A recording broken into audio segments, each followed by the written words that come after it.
this is an event that has 4 organizers, and I would like to tell you a little bit about each one. Our old friends from the Hanns Seidel Foundation are always supporting our events, and we are very grateful to have their support again for this program. We are also extremely pleased that the Martens Centre from Brussels is starting to cooperate again with our team. This is the first event that we are cooperating with them on the Up to Us association. You see there is a missing chair at the end of this panel. It's the representative of the Martens Centre who is only landing on 12:50, so he will be joining us. But we're extremely grateful to the Martens Centre. I'm also personally grateful to the Center for Conflict Prevention and Early Warning, and to Mr. Kifu personally, who's leading this think tank. Together, the two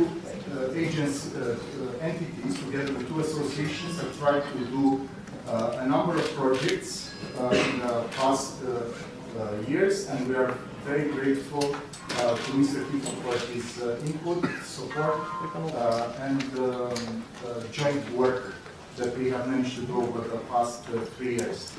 This is the second incarnation of this conference. We had a previous conference in the Palace of Parliament in December of 2014.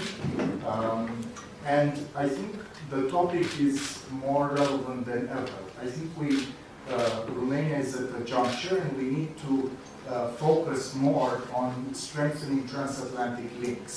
And this is the ethos, this is the crux of the topic that we are discussing today. Also, I would like to mention Mr. Decembrie, as a former foreign minister.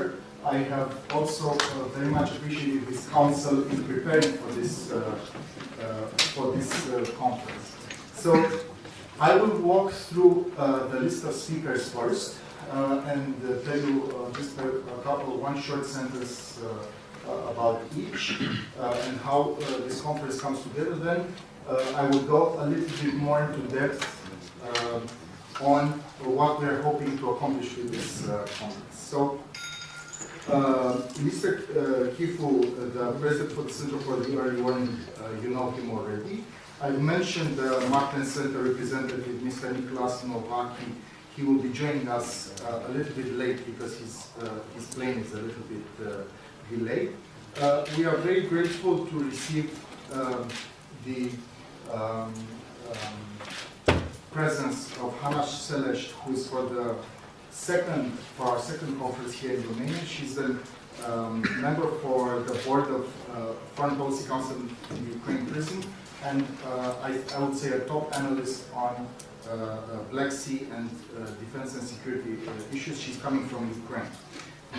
Mr. Cristian Diaconescu, as former foreign minister, has talked to me about this conference some months ago when we were just deciding to set it up. And I have very much appreciated his comment. I will be very honest with you all. It was a time when we weren't sure that the conference was going to come together. We weren't sure that we are on the right path. And he was very, I think, persuasive in saying that there is a need for such a conference. There is a need for focusing on transatlantic connections, and that there is a need to have such events. I'm also very grateful to have Iulian Fota in the room. He has many hats. He's worked for the President's Office. He works at the National Academy of Information. He's also a member in the International Advisory Council of CIPA, who is a Washington-based think tank focused on Central European issues. So we are very glad to have his input. Shamir Puri is a professor at King's College London, and he also works for Oxford Defence. He couldn't be physically present with us, but we are hoping to be able to beam him in from London, to beam him in via Skype. I'm also personally grateful to Mr. Mehta, who is also joining us, I think, for the second year. He's a well-known and very respected and knowledgeable person in respect of defense issues, and also a former national security advisor. Finally, because there's also a political component that we also needed to discuss, we have invited Andrei Țăranu, who is the Deputy Dean of the Faculty for Political Science at Asociația. I will just try to frame this in three simple paragraphs. Transatlantic links, let's be very honest, are getting weaker and weaker, at least in my perception. They are first getting weaker because I have seen less interest from Romania and Washington. I'm coming after spending some months in the US. And I also see less focus on transatlantic issues and preserving the links that we have with the United States, less of a determined focus here in Romania than we had, for example, in the run-up to NATO. Than we even had a couple of years ago.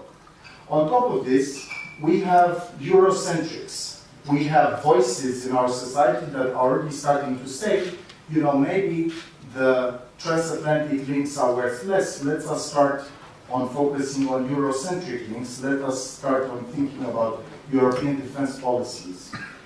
So, also, I'm getting reactions from a lot of different sides.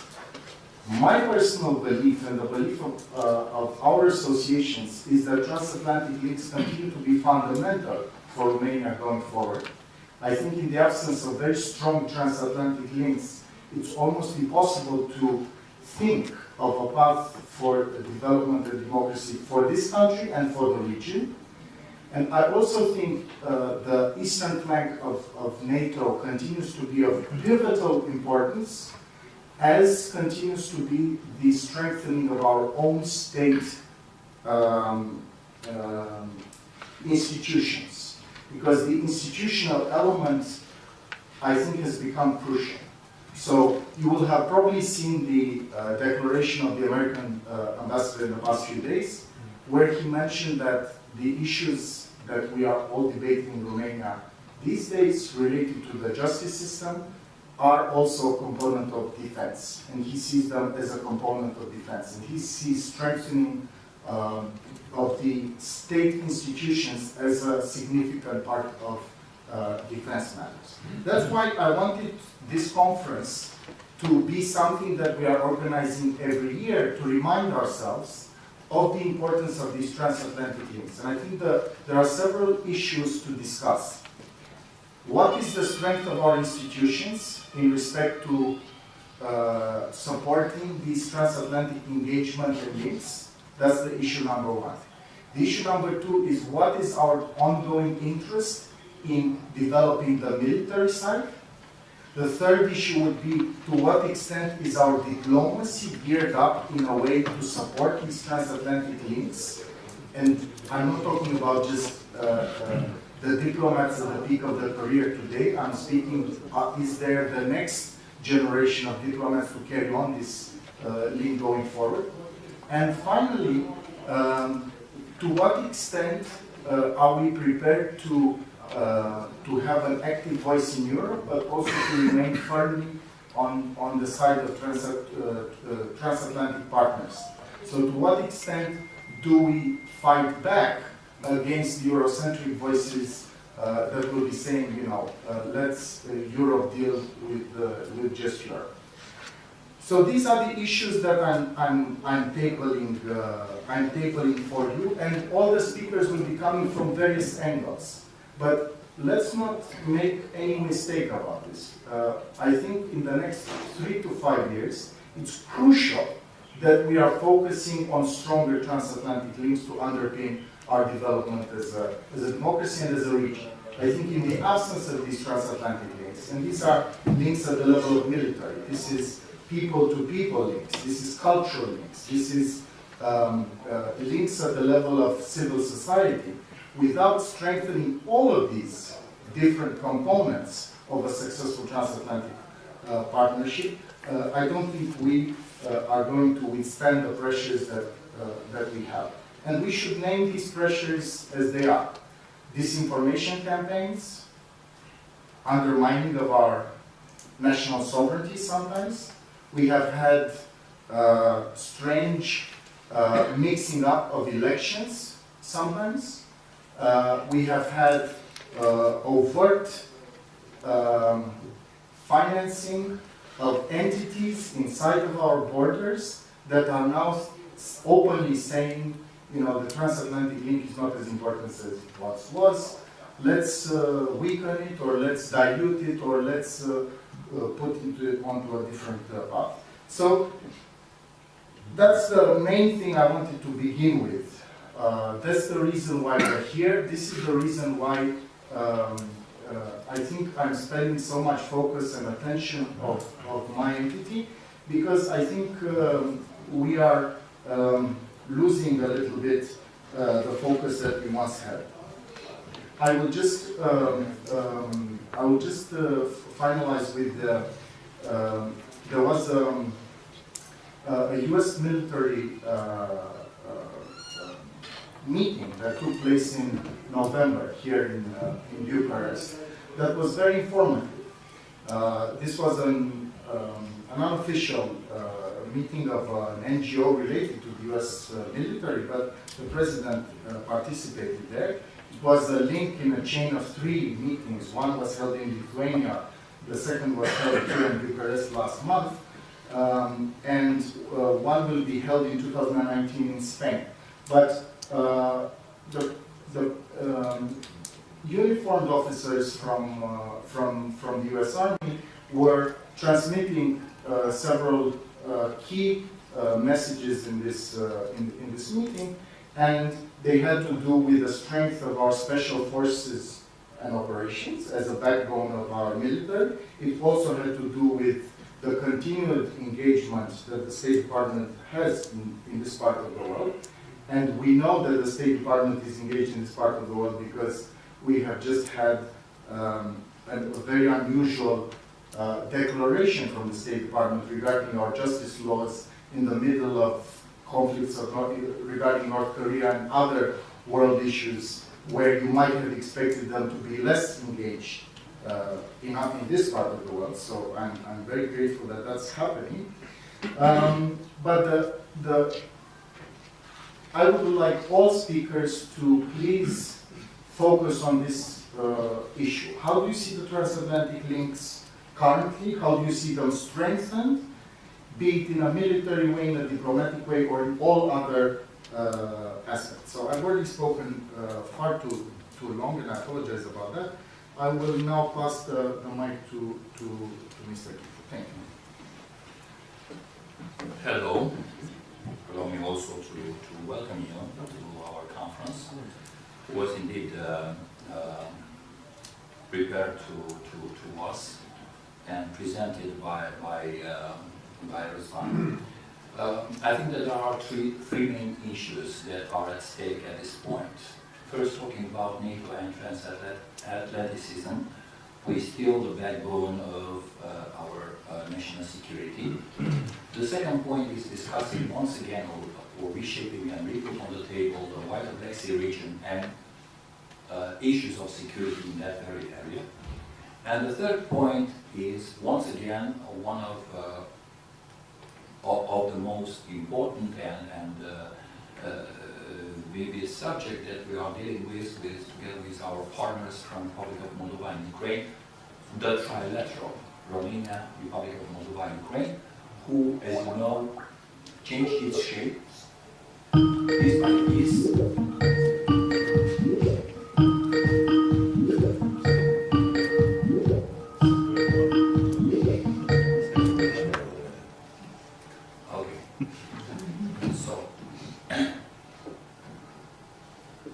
For any elections in all those 3 countries, we are seeing a reassessment of this conundrum, or if you want some sub-regional complex of security Romania, Republic of Moldova, and Ukraine. And that's why we need to come back and to reanalyze the evolution for each of the steps we are passing by. So in this particular area, I think that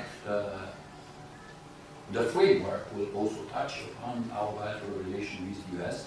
Here, being at Bucharest and knowing a little bit more, I will challenge Răzvan's approach on a weakening or trying to say what we have. No, there's an improvement of the bilateral relations, at least at the transatlantic. It's true that when talking about European Union, there are side effects that we are seeing also in our society, trying to make maybe also a difference in between transatlantic security and what we know about a pro-Euro-centric security, which is not the case. Secondly, for sure, NATO, which is the backbone of transatlanticism, and there's a full support for the alliance in both Romania and the US, and I think that we are in a good path. On the contrary, I will even plead for an increase of the importance of the transatlantic link, especially after the Warsaw meeting of G9 plus 3 Cs and presence of President Trump at this reunion. And I will arrive at EU developments in security matters, PESCO initiative. At the same time, more and more, we should discuss, maybe separately, because it will happen so, the relationship with the UK is going to become more and more important, since UK is the second investment in Romania, for instance, for security matters, and there's also an interest that we have in that area. For sure, I will not spend more time in the introductory remarks. I'm sure that all our guests are in the best position to tell us the evolution assessment that they have and how we can manage and move on in those areas. I will also have to mention, because Răzvan didn't cover the full effect, we also have Niklas Novak, he will come, and we have Eugene Cogan, an old friend of us who is here, Marketa Creeze is also here. So you have a second part of the list of our invitees, and I'm inviting you to spend the time and to wait for their presentation, and I'm so sure that the value that they can come with is going to be instrumental for the debates that we have today. Yeah, so the second part of our conference will be dedicated to Black Sea security challenges, and I think that's a key component of what we should be discussing today, but we will come back to that a little later after the coffee break. Now I'd like to pass the microphone to Hanns Seidel. Thanks a lot. So you throw me as the first to the lines. Definitely, the topic that we have is so much complicated that you don't know from where to start. From three countries themselves, from the region itself, or from the transatlantic or other external influences that we can have here. And so, not to abuse the time, and knowing how many wonderful speakers I have just after me, I will be a little bit on the type of the bullet points, just throwing the ideas that are coming in mind when you say Romania, Moldova, Ukraine, and security challenges that we have now, or security possibilities, because very often we are talking too much about the challenges and threats. Likely we already know most of them. We not always appreciate them or acknowledge them, but at least for the last 3 years we named most of them. They are already in the agenda. However, not always we are speaking about the possibilities for the cooperation or the future challenges that can come. And here I would start with you probably. Point number one, that unfortunately in the security sphere, with the current political situation, we not always can speak about the triangle, Ukraine, Romania, and Moldova. Especially with the current president of Moldova and with the possible changes in the parliamentary coalitions with future elections, with more pro-Russian position appearing there, we can't be sure that the attitude in triangle will be the same. Because we understand perfectly that Moldovan-Romanian connections, they are much probably stronger in this case, but Ukrainian-Moldova connections with all potential, with all perspectives, with all possibilities, however, they are very much influenced by this pro-Russian or pro-European vector of Moldovan foreign policy. The second issue here is not only the political situation, but also the security choice. And we know perfectly Romania is already a member of NATO, Ukraine is aspiring to become, but Moldova is not. So in this case, we understand that this option is already not on the table, because we can't establish our cooperation under the umbrella of NATO projects or NATO perspective. That in some way could be easier. It doesn't mean that NATO is getting out from the agenda at all, because definitely we know about the establishment of the NATO Centre in Chisinau. We know about some political parties there who would like to see more engagement with NATO. We know the involvement with the security sector reform. However, we understand that NATO would not be the same umbrella that, for example, is happening now in Ukraine, where most of the changes in the national security sphere and the security sector reform are happening, to be accountable to the NATO standards, to be interoperable with the NATO member state. So it gives some limitations, definitely, but at the same time, sometimes it gives also additional possibilities, because countries should look for other options for just trilateral maybe cooperation, or it's always a possibility of the European Union. Definitely, we never considered before the European Union as a security actor, but with the recent developments, we can't tell anymore like this, especially with the PESCO.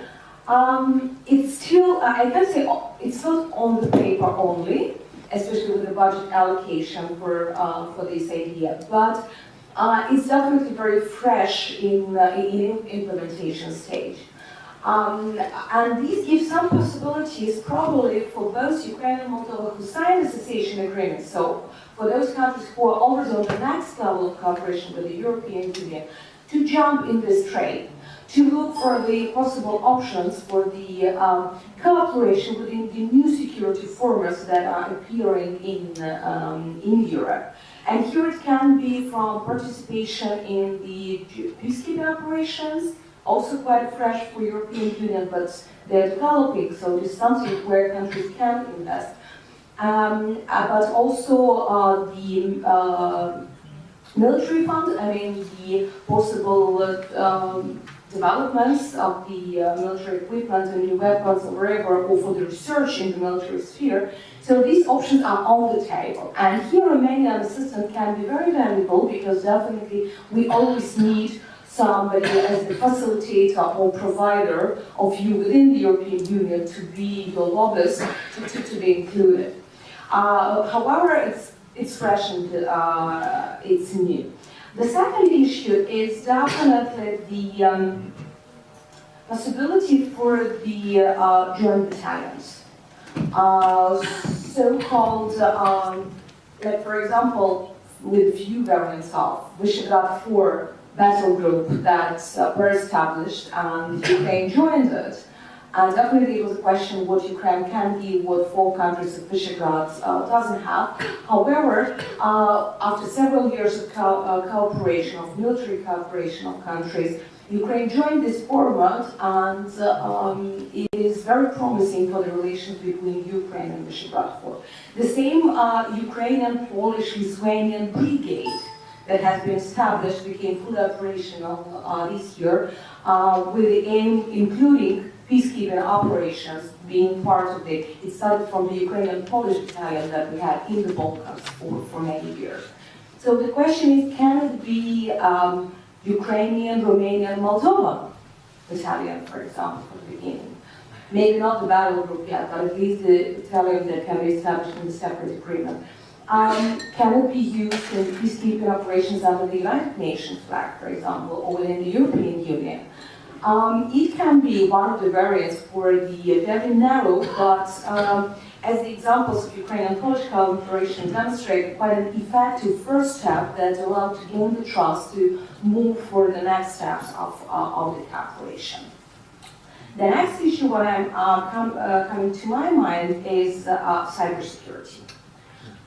And not just because these sexy topics for the last few years, and I separated from the information security that I speak further, but cybersecurity. And two reasons coming for this. In the latest version of the Ukrainian military doctrine, we finally acknowledged cyberspace as the fourth terrain of military activities. So it's not even that we have separate information security doctrine and cyber security strategy. So we have separate documents that speak about it.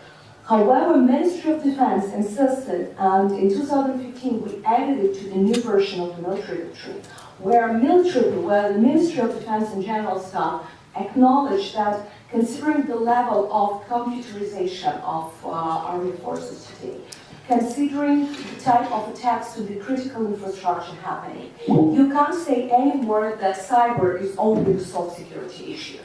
Unfortunately, it became the very hard security issue, so now the work can happen in this domain, for sure. And considering that Romania became a country in charge of the NATO Trust Fund for Ukraine in cybersecurity, what was a surprise for many who didn't know the possibilities of Romania in this sphere, even when we go out of the European Union. So cybersecurity is definitely becoming one of those spheres in the military domain where we can speak about trilateral, because we understand that Moldova here is probably the weakest part with not that much developed sphere, but with completely the same threats appearing there. Information security, and here is definitely, it's already were mentioned, but I would name only the issue, like not the whole information security and disinformation and everything that we are all well aware of, but the problem of disinformation and information campaigns in the security sphere. We see it a lot in the Eastern European countries, how the Russian information campaigns started to be active, speaking about, or let us say, sending messages that can undermine the security situation, such as NATO would never protect you in case of something. Your governments are weak and they're American puppets, they are not able to change anything or protect or to guarantee security in your country. So undermining any belief in governments of the Eastern European countries. All the disinformation about the secure borders, about the Transnistrian conflict, for example, if we go here, you should know how many disinformation and gossips were appearing in the border regions to raise panic. And when population is panicked, it's extremely easy to manipulate with that. In 2014, 2015, I can tell you numerous of stories about the Ukrainian villages on the border with the Transnistria, how sometimes they were even evacuated by their local because of the gossips suddenly appearing in the villages. Or the most popular that 8 Transnistrian tanks are going to attack Odessa. So already tomorrow they're attacking us. Nobody were calculating how long is from Transnistria to Odessa. The tanks are not driving that long. What is the quality of the like? Nobody was thinking rational in this case. The question of panic, of information perception, and the ways how it was disseminated, it was really security threat at that time for Bessarabia, and the same we witnessed in Moldovan border districts. And we needed a lot to improve the border cooperation there to go further. And here I definitely go to the next sphere of possible cooperation is the border security, both marine and land. And that is where a lot of possibilities which are, some of them on the table, some of them are still not there. and especially when we speak about the patrol of the marine borders within the Black Sea, that's the topic.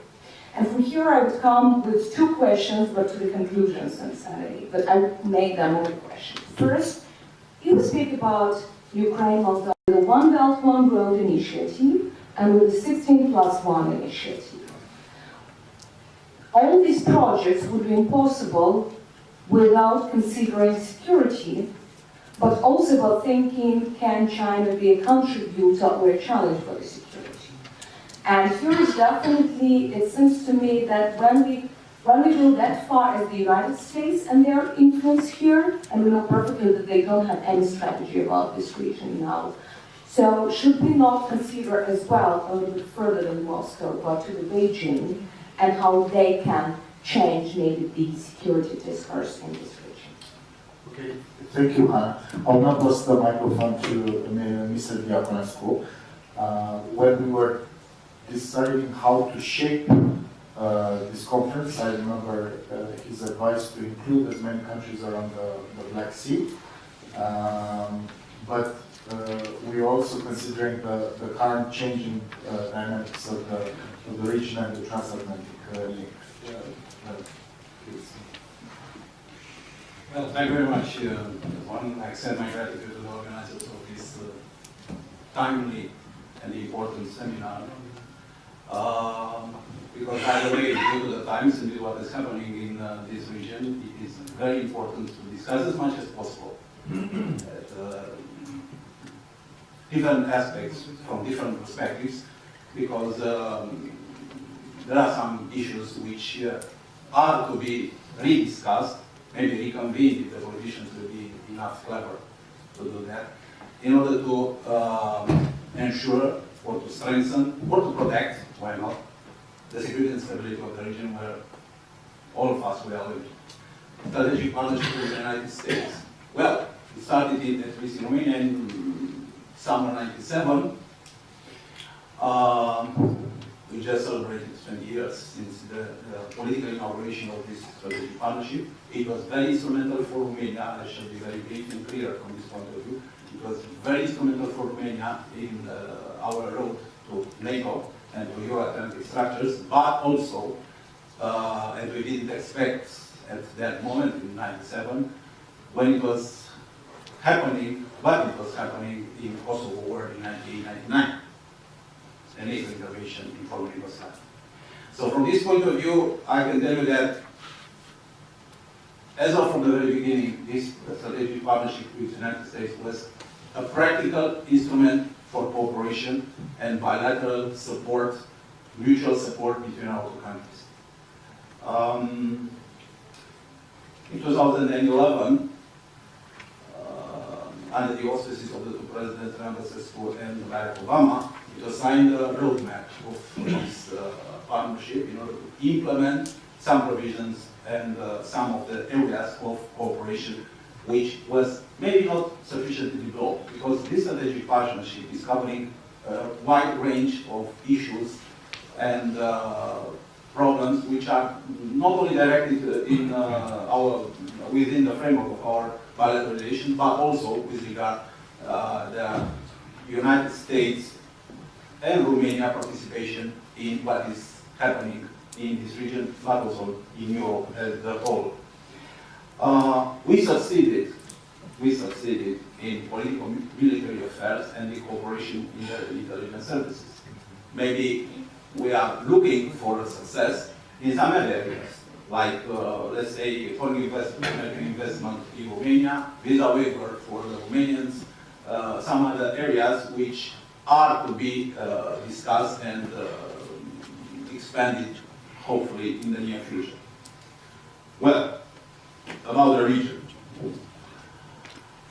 We are at the border. Romania, Ukraine, Republic of Moldova, all three of us, we are at the border. So we are confronted with a series of challenges and asymmetrical risks other countries are not confronted with. In terms of political decision within NATO, this might be a problem. I mean, because, well, diplomats and politicians are looking very attentively to their domestic attitude, their domestic reactions to what are considered to be risks, threats. And, well, it is a difference.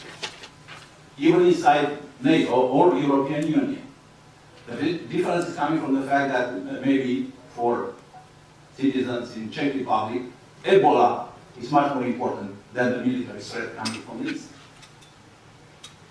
It is a matter of concern. They are voting, and the politician should take into account this situation. When it is up to have a decision, you should, inside NATO, you should take into account this type of problems. Secondly, well, from the political or diplomatic point of view, it's very easy to take a political decision. 27, 28 countries around the table with their representatives are fulfilling all the expectations of the treaties, multilateral treaties they are part of. But when it is about implementation, to give you an example, how many states have the political will, but also the capability to project the force and to implement, from the military point of view, some of the decisions the politicians have taken? Just a few, 4 or 5. So from this point of view, United States, we like them or not, until some months ago, I should dare to say that we like them in Romania. They have the will, they have the gas, but they also they have the capabilities to deploy, to send troops, to train, to organize, from the political military point of view, all the necessary exercises and, unfortunately for the region, necessary presence. As you know, in Wales, the NATO summit, it was discussed to have the spearhead, the military spearhead, in order to confront, a limited one, in order to confront the military threat and the hybrid wars. After the NATO summit in Warsaw, the situation developed. And due to these developments, the NATO politically decided to move on from the contingency attitude to the deterrence attitude. Okay, who is going to perform? Who is going to dedicate financially, military, and personal capabilities? Who is capable and who is able really to implement on the field such kind of political decision? Again, a few. Between them, United States. So, and thirdly, it is, yes, some others, of course.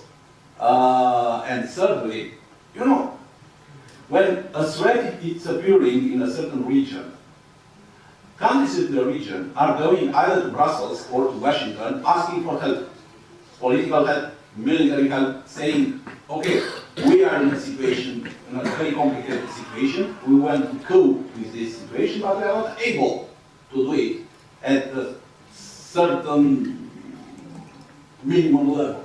So help us on a bilateral basis. And you receive this type of response. It was addressed by our Ukrainian colleague in a way. What about a regional project? So if countries in a certain region, they experience the same type of threat, same types of concerns, and why they are not confident in each other, at least to have a project, and this project to be submitted to NATO or whatever institution in order to have a political decision, and we shall come after the political decision to help implement it. It is a problem, because otherwise, from the international law point of view, someone might consider that this is not a certain type of support in order to strengthen the security of a country, but an intervention. So this type of dilemma was addressed, and it is addressed, from many perspectives, particularly when we are discussing in Washington. Because countries in our region, and some other regions, when they feel a certain problematic situation surrounding them, they are going directly to ask for help on a bilateral basis. And it will be much more profitable to see that the Minister of Defense, the Minister of Foreign Affairs, okay, maybe not the President in a preliminary moment, but in a certain way, in this part of the world, to have strengthened and really serious projects of defeating ourselves. We don't have that. Why? Okay, it's complicated to give overwhelmingly clear response. But maybe some ideas I can provide to you. Maybe we should be, as politicians, diplomats, so on and so forth, during the last 20 years, much more clever in Bucharest and Kiev to put quite high on the agenda the security of our state, and to leave it in the third place or maybe in the fourth place some other issues which should wait until the level of security of our state should be accomplished. Like the perspective without minorities, if we are going to open one border checking point or two borders checking points to build one bridge or three bridges. We didn't discuss these issues. We discussed, I tell you very frankly, I was there. Shimon Peres, it was quite absolutely interesting because the discussion here in Romania, it's just a joke, sorry, to prolong the discussion, because the discussion here in Romania and the Romanian representative tried to explain to Shimon Peres the peace process in the Middle East. And Shimon Peres resisted 1 hour, 1.5 hours to the extraordinary explications of the Romanian representative. And at the end he said, dear, blah, blah, I was in the kitchen when what you are saying to me was happening. Okay, so from this point of view, maybe we will be not very attentive to these issues here in the region. Maybe, which is much more unfortunate for the negative point of view, maybe today the conditions are not right to enter in such kind of discussion here in the region. Unless we shall have such kind of issues, we cannot expect a certain positive outcome very soon. And it is possible that the time will be more or less complicated in a few months until the politicians in the countries in the region will clarify themselves. And it is this, again, it is the problem of Romania, it is particularly the problem of the Republic of Moldova today, to clarify where you are looking in what type of direction.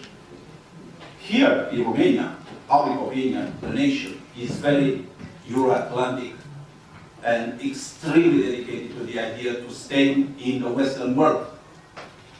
So for us, it's a little bit easier than in other parts of Europe. And I shall conclude. I shall give you another example of how some type of cooperation was missed.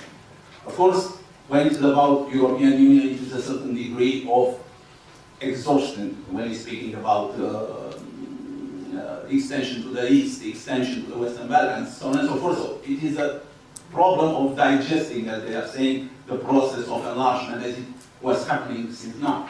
They offer the Oriental Partnership to the 6 countries in the eastern part of Europe. All of them were a little bit confused about this idea, but they accepted.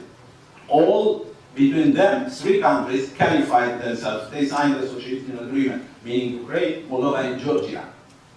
All of these 3 countries, now they have frozen conflicts on their territories, which, in a way or another, it can jeopardize the aspirations to be integrated. Of course, it's a problem also from the European Union because they apply to certain countries in the eastern part of Europe the same methods as they apply to us.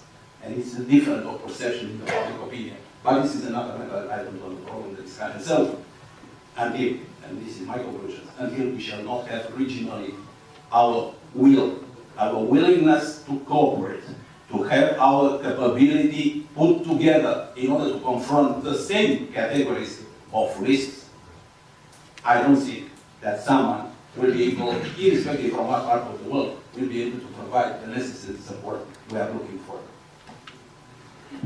Okay, with that interesting conclusion, I'm going to go to Mr. Nicholas Novaki.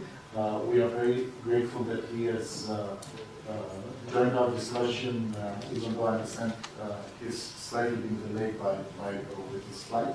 We are very grateful to have a representative of the Martens Centre, as I said in my introduction. And we have two representatives of the Martens Centre network. Mr. Novak is I wanted to bring him in because he has done specific research on this topic, and I think he will have some very valuable viewpoints to present from that perspective in adding to our discussion. The second representative, Marketa Krejic, you will meet her in the second panel. She's a specialist in disinformation campaigns, and she also will have quite a lot to say about Russian disinformation campaigns, but that's in workshop number 2. Please. Thank you very much. Thank you very much.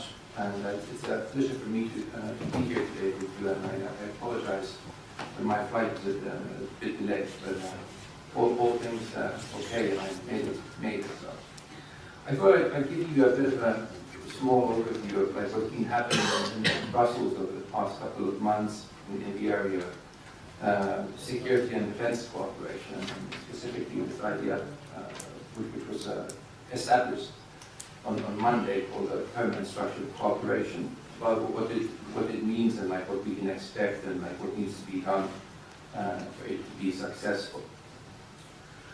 For those of you who do not know, permanent structured cooperation is the provision in the Treaty of the European Union, which has never been used before. It was introduced in the 2009 Lisbon Treaty, but it was first developed during the Convention of the Future of Europe, which after the EU's failed constitutional treaty from 2001 to 2003. And after this treaty collapsed, it was established and then added into the Lisbon Treaty, which entered into force in 2009. The aims of this instrument are twofold. Firstly, it aims to facilitate the supply of EU battle groups. And then secondly, the development of participating EU member states' defense capacity. Now, the first objective has already been achieved since 2001, so it means that now that EU member states are establishing permanent structured cooperation, they will focus primarily on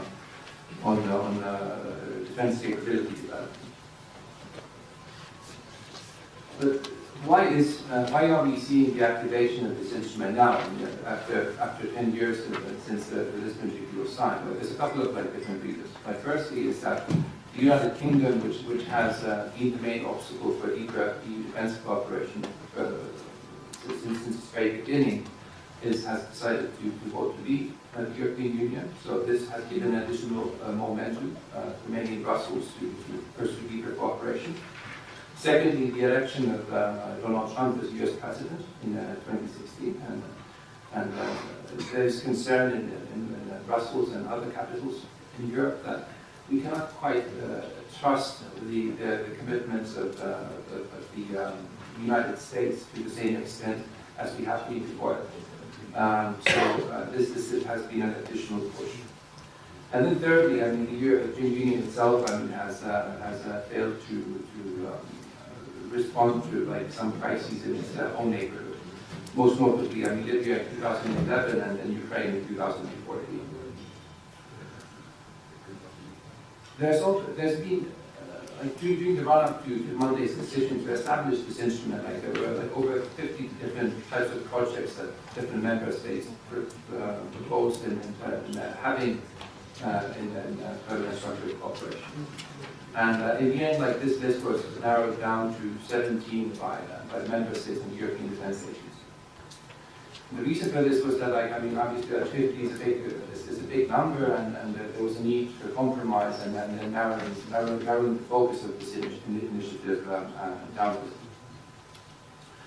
I'm not going to give you an exhaustive list of what all the projects are, but I mean, they include things such as improved military mobility, cross-border military mobility in Europe, a European medical command, rapid reaction, a core element that could be used for crisis management operations, a European command and control center, cybersecurity cooperation and cybersecurity rapid response teams, and others. So there's a lot of very interesting and definitely badly needed things that will be developed in the framework of PESCO. What does it mean for European defense? Well, like different people have different views on it, and obviously it's very early to say because it was just established on Monday. Some people in the media have said that it won't change anything. Others have said that, I mean, it represents the creation of an embryonic EU army, which is false, of course. My view is that the establishment of permanent structured cooperation is a step into the right direction, and it helps EU member states to develop jointly many of the capabilities which they badly lack. I mean, the crisis in Ukraine and the crisis in Libya showed that, I mean, unfortunately, many EU member states, they still lack a lot of the essential capabilities that would allow them to take care of threats within their own borders autonomously. In the case of Libya, for example, I mean, most European NATO allies, they had to purchase smart munitions from the United States because they ran out of them. So, I mean, we really need to be more in this area. And I think like the success of permanent structured cooperation should be measured after some time in its ability to bring qualitative and quantitative improvement in EU member states' defense capabilities. And the worst case for it would be that it would end up being something like the EU battle groups. I mean, something that exists, but I mean, isn't really like taken full advantage of or used because of lack of political willingness and political commitment between the member states. So just to conclude, like, let me, I think like there are like three big core things that are really needed to make this initiative into success and getting the full benefits out of it. The first and perhaps the most crucial will be that the participating member states will have to do more to meet the commitments they have now committed to than the bare minimum. I mean, if you have a look at the Council decision and the list of commitments the member states have committed to, the wording is often quite vague, like striving towards or seeking to do something or so it's quite non-committal. And this type of language means that the threshold for meeting the commitments can be extremely low. So it will be crucial that in many of these issues, like member states will have to will to do more than the bare minimum required. Secondly, I think they need to monitor the implementation of this initiative very rigorously at the national level and also at the EU level. I mean, if and when the interest and the political will of the member states will decline towards this initiative, as it inevitably will because of events and because of other priorities. It will be important that the effectiveness of the implementation is monitored as effectively as possible. So this means that national foreign and defense ministries will have to play a key role, and then also the relevant EU bodies such as the External Action Service, the European Defence Agency, and European military staff. And then thirdly, I think there needs to be clear consequences for member states that systematically, in the end, fail to meet the commitments they have not committed to. The Council decision says that it is possible that a member state will eventually be suspended from permanent structured cooperation if it fails to meet these consequences. But there needs to be then the political will to take this decision and suspend a member state if it fails to do so. Because otherwise, if in the end, the countries fail to live up to these commitments and failed to deliver. I mean, there needs to be some kind of stick, if you will, and I think this could be So thank you very much. Thank you very much for having me, and I look forward to the other panels and the rest of the event. Thank you. Thank you very much. I will give the floor now to Mr. Julian. Thank you very much. I will be brief because the list of speakers is quite long and maybe we will save some time for questions and answers. So if I will start my presentation from the title of this conference, I would say that first of all there is no stability in our region, and I will explain why. The level of security is much lower, although it is true that Romania is not so vulnerable as Moldova and Ukraine. I think that we need to take in consideration more and more the fact that the situation of our country will be very significantly influenced by a context of very complex and dynamic change. I think only one year of Mr. Trump presidency is too early to say something definitely about the transatlantic partnership. We have good news, but we have also bad news when it comes to the very important relationship between the Americans and Europeans. But first of all, I will try to say a few words about this very complex and dynamic context which is changing. Because, you know, starting with 2014 with the illegal annexation of Crimea, the vacation for our region stopped. From that moment, you know, taking consideration that the rules change, because it's very clear that with this annexation of this illegal annexation of Crimea and with the war initiated in the eastern Ukraine, Russia contested, you know, the European order. Life for our country got complicated very much. But it's not only this change situation in our region. It is also the process of the so-called de-westernization of the world. I mean, if you look at the globalization today, globalization is less westernized than in the past, which means that not only the West is playing a big part, but there are also some other countries, my colleague already mentioned China, who are called to influence decisions to promote their own interest. And this less westernized world, I think it's one more obstacle for us to be addressed. We are also living in an international situation in a world where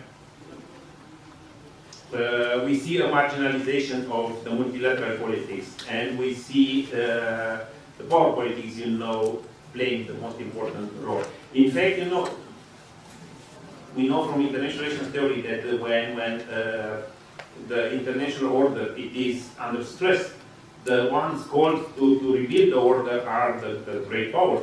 And when we speak about great powers, we need to speak about remilitarization of foreign policy, because that's even the definition of a great power. Is the country, the international actor, being able to win a war, or for winning a war you need military force. And when it comes to this aspect of great power politics, and if we try to make a list of countries, you know, being able for the moment, due to their military capacities, due to their military capacities to influence the international politics, on this list we have only US, Russia, and China. So here we have, we don't have EU because for the moment, and that's not something that, at least for a country like Romania, who is a member of EU has no military relevance. So my point is that in Romania, as well as in the Republic of Moldova or Ukraine, we have to take more into consideration this new international context, because in my opinion, you know, these trends, these tendencies, you know, are much more relevant than in the past. It was easier in the past for countries like Romania to take in consideration only NATO and EU, because the world it was very much influenced by the West. But today the situation is very different. The second important point for me is that, you know, in the past our region it was important for Russia and important for the West. I have the feeling that today it's different. I have the feeling that today, at least from a Western perspective, you know, our region is a burden for the West and an opportunity. And when it comes to this idea of our region being a burden to the West, we have a huge, and I say we, I'm countries like many of great Republic Moldova, we in fact are in the process of transforming, you know, our region into the burden for the West, not only because we are not so much interested in continuing, you know, our democratic development. Irrelevant. It's irrelevant because our region is in a new international context, and what you intention and plan, you know, in the past to do is not relevant today.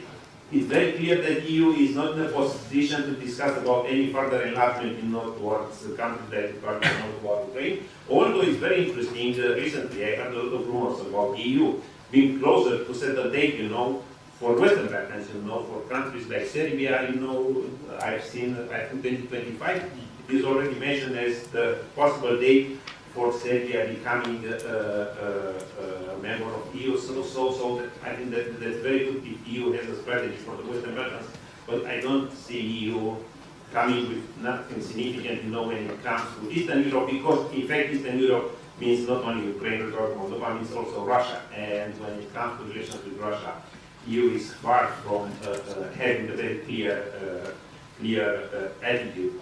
So, and one final point, it was already mentioned China. I think I share, you know, your point of view, at least from the necessity of taking more and more into consideration China as a regional actor. You know, in the past, Black Sea was, again, that's a Western perspective, Black Sea was a very marginal region, a very marginal sea.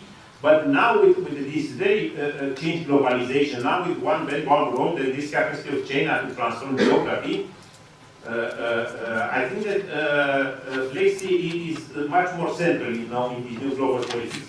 And the fact that China is more and more present in our region, it is reality, you know, already noticed by the West, by us and Europe, as well as I guess that it is noticed also by Russia. But the fact that we have also China in our region is an important actor. It is changing a little bit geopolitical paradigm, because in the Black Sea and in Eastern Europe, always the main paradigm it was East versus West, which was Russia versus the West, whatever the West meant or means, you know, for the moment. But now with China in the Black Sea region and the Western Balkans, I think that this paradigm of East-West relations has to be a little bit, you know,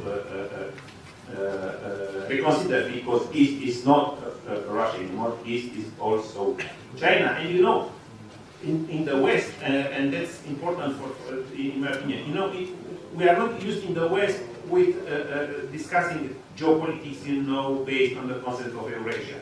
For us, it was very clear, always a very clear distinction, you know, in our geopolitical thinking between Europe and Asia. And we consider Asia being very different than the continent and Europe. But now with this Chinese capacity of transforming geography, again, One Belt, One Road is a significant project. I think maybe it's time also for our countries to think seriously what Eurasia could mean, you know, from a Romanian perspective, from a Ukrainian perspective, from a Western perspective, because I think that things are not so simple, let me say so, than in the past. And it's not only the aspect of China, because, and I'm talking today, when it comes to Turkey too, that's a discussion which is only beginning, you know, how to consider. Of course, Turkey is a member of NATO, but on the other hand, we see more and more tensions between Turkey and West, either the US or the European Union. So it is possible the concept of East in the Black Sea area into the future to include not only Russia or China, but also Turkey. Thank you very much. I would now like, if the technology helps us, I would like to move to Mr. Puri, who is speaking to us from London, I believe. Mr. Puri, I wanted to bring him in. He was also participant in our first conference. He's an expert at King's College London. He is now working with an entity called the Oxford Defence Group, if I'm not mistaken, considering issues surrounding NATO's future, defense, and he is also now as we speak, finishing up a paper on Romania, on Romania's defense. So he has given a lot of thought, and that's why to the particular issues we're discussing today, and also to the wider transatlantic context. So that's why I particularly wanted to bring him in, and I'm very grateful that we could arrange this. Mr. Puri, the floor is yours. Razvan, thank you very much. I'm going to proceed on the basis that you can hear me clearly. Yes, yes, we can. Brilliant. Everything is fine. Well, great. I want to first of all say thank you to Razvan for the very kind introduction, and my apologies I can't join you in person this time at the event. I've actually just come back from Oxford University, where I was presenting my paper that Razvan mentioned on how Romania fits into the wider NATO picture. And in fact, I was in Bucharest just about a month and a half ago, speaking in fact to some of our esteemed panelists as well. So what I'd like to do in my contribution to your event is to, first of all, pick up the theme of transatlantic relations, which is of course one of the major issues that we're talking about today, and then bring that back to my perspectives as an outsider on Romania's position inside a world that's in a great deal of flux. And I think that's really the word I've used to characterise the state of international affairs at the moment, and that's flux. And whenever the pieces are moving around, there's an opportunity for some powers to be able to maybe take more of a stake than they previously had. And I think that is certainly how Russia sees the period of current uncertainty in international affairs. Now, managing transatlantic relations has been the bedrock of international security and European security, indeed, ever since the end of the Cold War, and for Western Europe, of course, during the Cold War as well. I'm speaking to you today from London, a city which in the last couple of weeks has experienced its own uncertainties in the transatlantic relationship, as you all have read in the newspapers.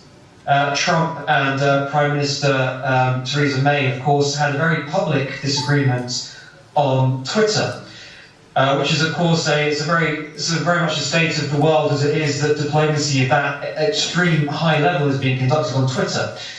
But of course, when cooler heads prevail, what we say is that Trump is almost certainly going to be in power for at least 3 more years. It's unlikely he's going to be necessarily in power for longer than that. Really, where people are placing their faith is in the professionalism of the bureaucracies on both sides of the Atlantic to maintain a stable transatlantic relationship, even if there are extreme fluctuations. So I still think that the medium-term prognosis for the transatlantic relationship, as embodied by NATO, but also embodied by the bilateral relationships that, for example, the UK has with the US, and certainly that Romania has with the US, will persist through the period of current uncertainty.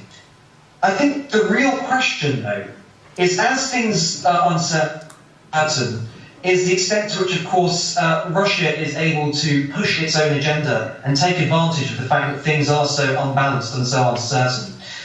And one other piece of my own background, just to add to Razvan's kind introduction, before I became a lecturer at King's, I spent a year in East Ukraine, working with the OSCE mission in the Donbass. And I always say this as someone who's an outsider to Eastern Europe, I certainly remember the actual personal and indeed the emotional experiences of seeing the consequences of all the things we're discussing, but actually on the ground. That war, of course, carries on. I've got friends who have stayed with the OSCE mission, some, in fact, who've left the OSCE mission and chosen to live in Ukraine. There's so much work to be done in Ukraine itself, managing the consequences of over 3 years of a conflict that has moved to the edges of media attention around the world. Syria, of course, and now Yemen, they've monopolised the headlines when it comes to warfare. Syria as well as monopolised the world's attentions when it comes to Russia's interventions abroad. But actually the Ukraine conflict is still the principal issue in terms of conflict and uncertainty in Europe. That affects what we're talking about here today. So I don't necessarily think that there is an off-ramp in Ukraine. I think one of the trends that we're seeing in Ukraine at the moment is a potential reduction maybe in the level of violence in the east. Maybe in 1 or 2 or 3 years' time that will actually become more substantial. But of course, continuing uncertainty in Kiev, deep uncertainty and chaos in Kiev.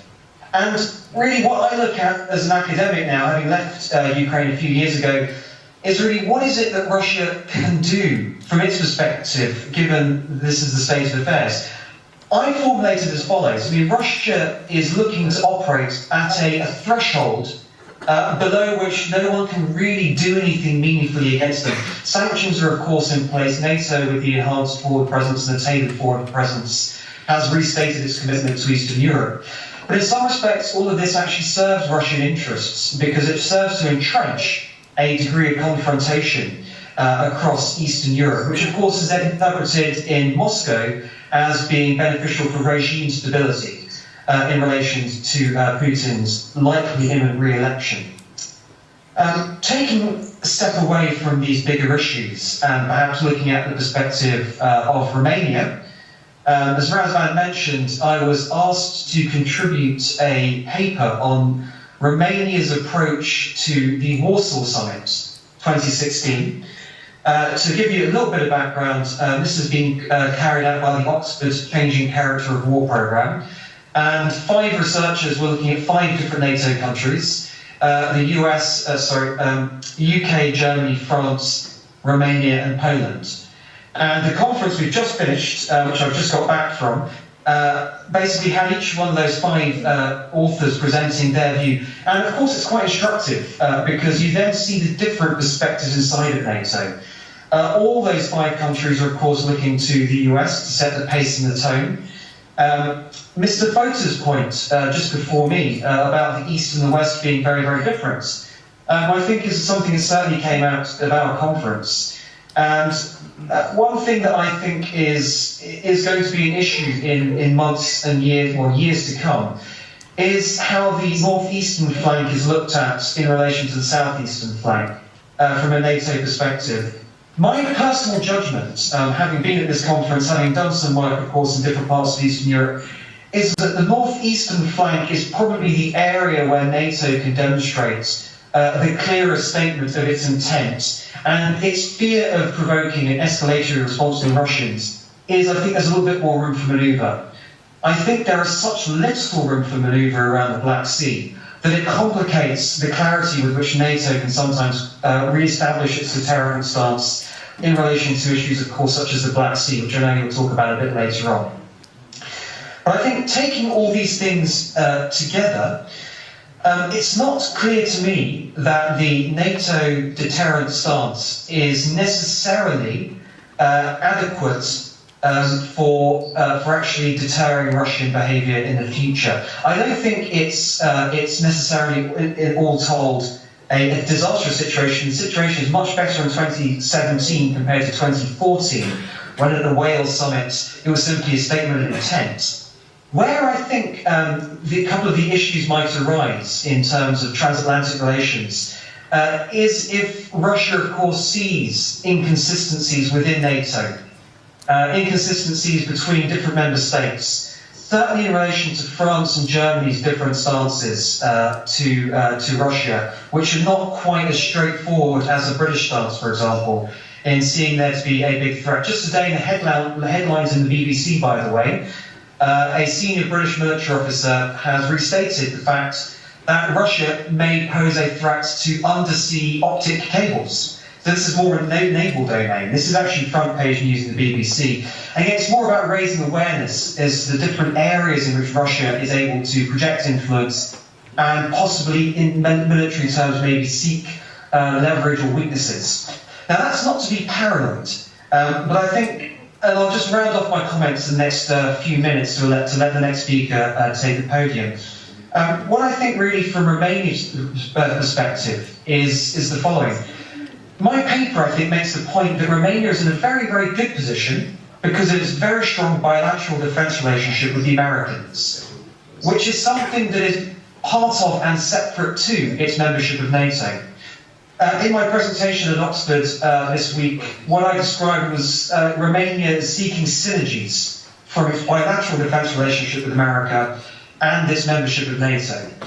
And those synergies can be mutually reinforcing. I think that's probably the case in relation to Romania hosting the Aegis offshore shore site. But I think from Romania's perspective, this is probably the greatest level of insurance that it can seek in terms of the fact that relations in the transatlantic sphere are actually quite uncertain and quite uneven at the moment. And it's very much a case in the medium-term future, in the next 2 or 3 years, of making sure that the enhanced forward presence and the tailored forward presence are accompanied by, from NATO and from America's perspective, continuing gestures of support, continuation of periodic military exercises, and this is very much, even though they're rotational battalions going through Eastern Europe, it's very much to create the presence in the sense of there being a permanent and unblinking eye looking over Eastern Europe. So Razvan, what I think I'll do there is I will bring my comments to an end. And of course, I'll still be here for the Q&A session and looking forward very much to hearing the sessions to come. So thank you very much, Razvan. Thank you so much. The technology does seem to work, so that's a relief. I will now pass the floor to Mr.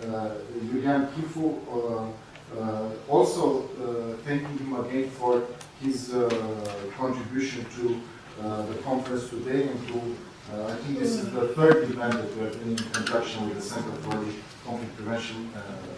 So I'm extremely grateful for his contribution. Thank you, Razvan. Hello again. It's very good that I'm talking after some years since I was a part of the research that he made here in Romania for preparing his paper. I'm eager to see it and to see its final conclusions and detailed conclusions. I will propose a way of looking at security in our region, passing via transatlantic link, via the wider Black Sea region, and for sure in our trilateral. And with this, I will try to offer to you a possibility to scale down from global threats and going deeper and deeper and more thorough for the details of the threats that are arriving at regional, sub-regional level. So, if you want, it's a type of periscope way of thinking, and I will begin with the global changes that we are seeing now, global changes that are proposing to us threats, risks, and for sure challenges. We've seen big changes in the last year at least, and I think that this cannot be rejected by anybody. And those changes do happen in several domains. If you want, we can see this happening in discussion about the global warming and the carbon emissions. We are seeing debates and changing at the global level, discussing about financial aspects. Either it is about the disappearance of FTAs, or putting out question marks, or retreating from the negotiations that we have. I'm talking first and foremost about the TTIP, then about TPP. Now we are talking about reshaping the NAFTA. We are talking also in the banking sector and in the loaning sector as well, a big change, the appearance of a new actor, the so-called Eurasian International Bank, the BRICS Bank, who is supported, as you know, by China, who was already mentioned here. So changes do happen at all those levels. But it's not only about that, because I think that the most instrumental and the things that are really concerning us are the ones that are related to the change of the nature of international relations and of the rules of the games.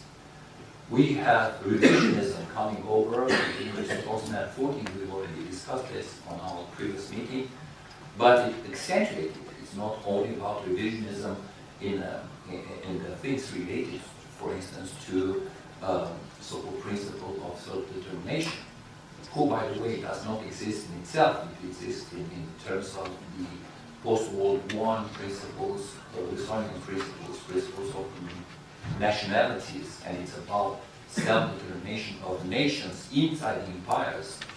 And the second point where we are coming back to this principle is 1947-48 formation of the UN, when we are talking about the self-determination of people, once again in a process of decolonization. So basically, there's no such a thing as self-determination, and I'm very happy that the UN General Assembly, it couldn't happen, and there's a purpose for that in the UN Security Council, because we have a veto there and at least an abstention, if not a second veto, coming from China. We have seen in the General Assembly a tremendous vote that put in question, under the aegis of discussing Ukraine, a hierarchy between the general principles of sovereignty, state sovereignty, independence, territorial integrity, versus self-determination of people in that particular area. And the UN Security Council could not pass this, but there's a resolution of the UN General Assembly who basically put things in order. From that moment on, I mean from 1 year ago on, we have already a settlement, and this can be put on the table when discussing a tendency of fragmentation, on coming back to the Middle Ages borders, and definitely to put on question marks borders, including Europe. Now, annexation of Crimea, Russian military aggression in eastern Ukraine, for sure meant a lot, and meant more than the Russian-Georgian war. Being a country in that region, we warned from that moment that things did change, and we no longer have Russia eager to respect its commitments first, neither in the framework of relationship NATO-Russia, the Rome agreements, neither in the framework of EU-Russia agreements, neither in the framework of the basics, principles and commitments that it had undertook, Copenhagen I, II, OSCE, as well, and informing the CIS. It has to be underlined that in the founding principle of the CIS, it is including the respect for the borders of the post-Soviet based states. So these are, let's say, the most worrying part of the game, when rules of the game are put at stake, and they are not put at stake in the sense of discussing at the table what is legitimate and what are concerns that worth being considered, but by unilateral gesture involving military power, which happened in the case of Ukraine, including by the transfer or the annexation of both Crimea and Sevastopol becoming parties or components of the Russian Federation. Now, moving and scaling back to Euro-Atlanticism. It has been aired here and underlined the fact that there's a new debate we launched on transatlantic league. Now I'm talking about what happens at the European level, and this is astonishing. Because of the elections of Donald Trump, some of our European friends put on the question marks realities for the last 60 plus years. NATO commitments, Article 5, possibility of the US to really grant and warranty security in Europe. I think that some of those partners of us, I'm not talking about representatives of the states first and foremost, but about figures and ideas floating around, even in some chancelleries. There's no ground for putting on question marks agreements that are working and are enforced for 60 plus years, and discussing about possibility to take security in our own hands. Let's not forget how NATO became NATO. First and foremost, we were after the Second World War, when Europe proved that it cannot make peace as long as the politics of powers, of great powers, are active on the continent. That was why we had the launch of the first engagements at European level And let's recall the fact that the community of oil and steel, of carbon and steel, came from the fact that you needed somehow to balance and control the instruments of making steel and making future weapons. And second, U.S. assumed from the first moment, including with the Marshall Plan, guaranteeing the security of Western Europe first, of Europe as a whole, in this confrontation, in order to avoid that rivalries and big or grand strategies of big powers would be back in place at the level of the European Union. So I will fully reject the idea that transatlantic link is weakened, even though there are the fisher in muddy waters who are coming very easily and try to radicalize or to put under question the very fundamentals of our security in our times. Going even deeper, scaling down, and I'm arriving into the wider Black Sea region. The wider Black Sea region itself shifted dramatically. And I think that the most important thing is for sure the annexation of Romania, but also the process that happened afterwards, meaning the militarization of Crea. I'm sure that General Mentor will take over from that and will give us a far more in-depth analysis. But these changed dramatically the balance of power in the wider Black Sea region. Because if up to this point we were in a position where Turkey, Romania and Bulgaria, but Turkey first and foremost could offset and balance the military capabilities of Russia in the region, now it's no longer possible. I have to confess that even in the former times we were talking about the whole army, the whole navy of the Turkish state, meaning also the Eastern Mediterranean part, who altogether would offset Russia's military capabilities. At this point, the balance, if we are looking at the level of ambition of the Russian army in the wider Black Sea region, it no longer can be offset. We can accept the fact that basically Crimea and militarization of Crimea and capabilities there are not designed to threaten literal state, first and foremost Turkey, but they are aimed at having capacity of projecting the force, first and foremost in Eastern Mediterranean, but even further. But at the same time, we cannot ignore that the balance of power in the wider Black Sea region is in its way of being debalanced dramatically.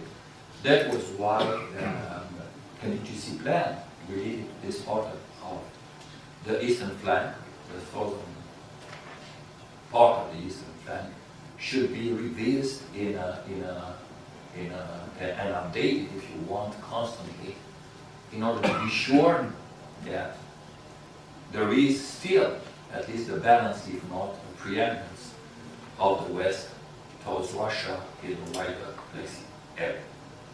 This being said, I'm arriving at our trilateral, Romania, Republic of Moldova, Ukraine. Hanns has rightfully underlined some of the changes in the region, even though I will amend some of them. For the moment being, there are some dramatic changes that will happen, at least in bilateral relation between Romania and Ukraine. Talking 2014, first and foremost. There was a big step forward in bilateral relation. It's true we have this education law who begins to somehow raise question marks, but let's recall the facts.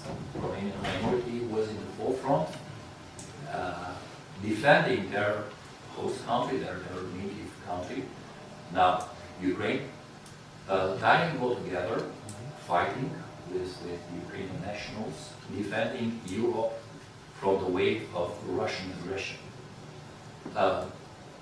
That's a fact of life, and that's why the big question mark was raised once the education law touched upon rights that Romanian minority in the region already had granted. It's true, the process went on. I'm quite sure that there is a re-assessment and very good put in place of these bilateral relations, which is far more important than minority rights. It goes on strategic issues, and we don't have to let those voluntaristic and why not from time to time nationalistic approaches that are harming one law or another to also harm ourselves. And our bilateral relations, once again, are far more important in that framework. And we do have... Speaking about transatlantic links and transatlantic partnerships, and here is the word changing, transatlantic partnership, I think it is the change. The change is that for the Black Sea security and for our area of security, NATO and transatlantic relations with the United States are not anymore a will. They started to be a must. With Russia on the Black Sea, with the reluctant Turkey on the Black Sea, with some limited capabilities of Bulgaria, Romania is now, of course, together with Bulgaria, the pillar here. Not flank was. But now it's more than a flank, it's a pillar, it's a bastion. And this is the reason that the connection with the security of transatlantic links are very, very strong and will be in the future too. And why? Because the developments from Russia. Russia brings here NATO and the United States from security reasons. And what I'd like to say and to propose to you to have in your eyes the Black Sea map.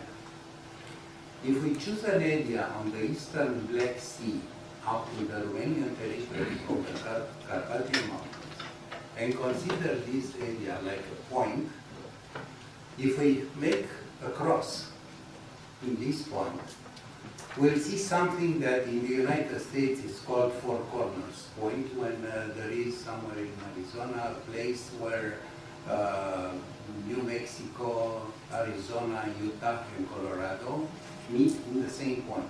This is called Four Corners Point. Such a point we can see that could be that area that I told you. And you'll see in the first quarter, Orthodox, all Slavs Orthodox. In the second quarter, we'll see Muslim confession. In the fourth quarter, we'll see Catholic confession. And in the third quarter, we'll see a mix of all of them. Balkans. This is the idea that maybe, I didn't find, maybe you can find, the only point in the world where we can see the main confessions, religious confessions, together, to the same point, in this area. In Romania, it's very clear that all of these, they have a good life together. Not in other places. This point must be seen like a point of conversion of good things, not a point of diversion. How this, but unfortunately, instead to be a quiet Black Sea, we see a cold peace in the Black Sea. Mention about the American analysis. The Cold Sea is because the fight in deterrence up to now, to deter each other, the whole Black Sea. If we will complicate a little more the situation in the wide Black Sea area, we have to think about energy and hydrocarbons. We'll understand very well the role of Syria and why Syria is important. Because in Syria there are oil taps for oil and gas coming from Bahrain, from Gulf area, from Iran to the southern Europe. Vice versa, we'll see the oil taps of the new pipeline of China coming from their concessions from southeast of Cyprus. This is in the White and Black Sea. We'll see that, we remember that 2 years ago, 2 Chinese destroyers came on Syria and they made some exercises on the coastal area of Syria together with Russia and the Syrian Navy.